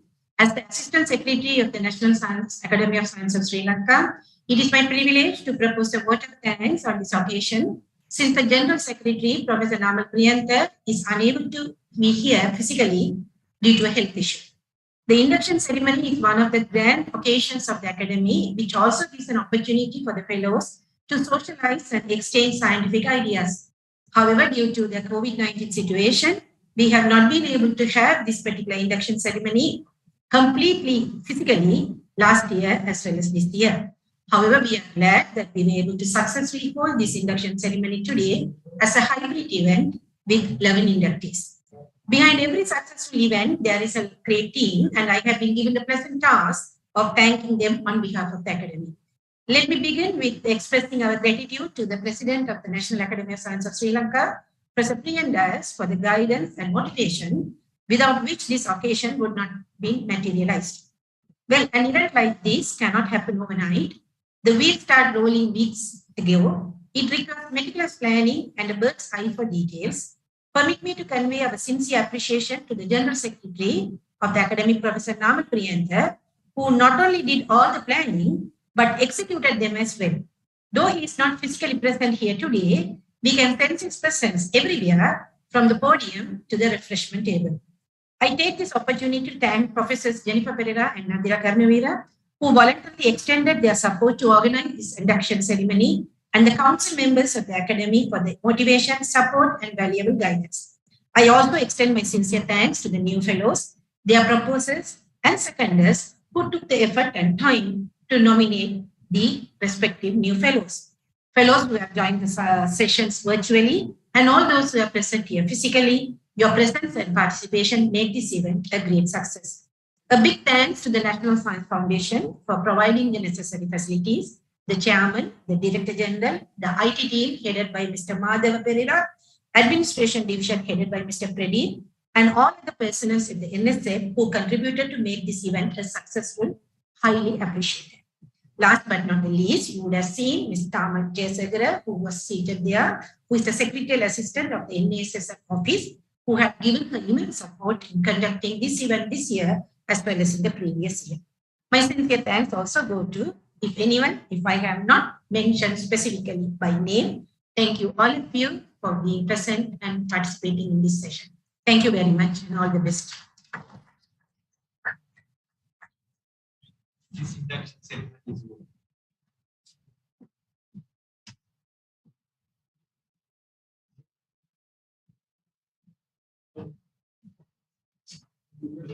Thank you.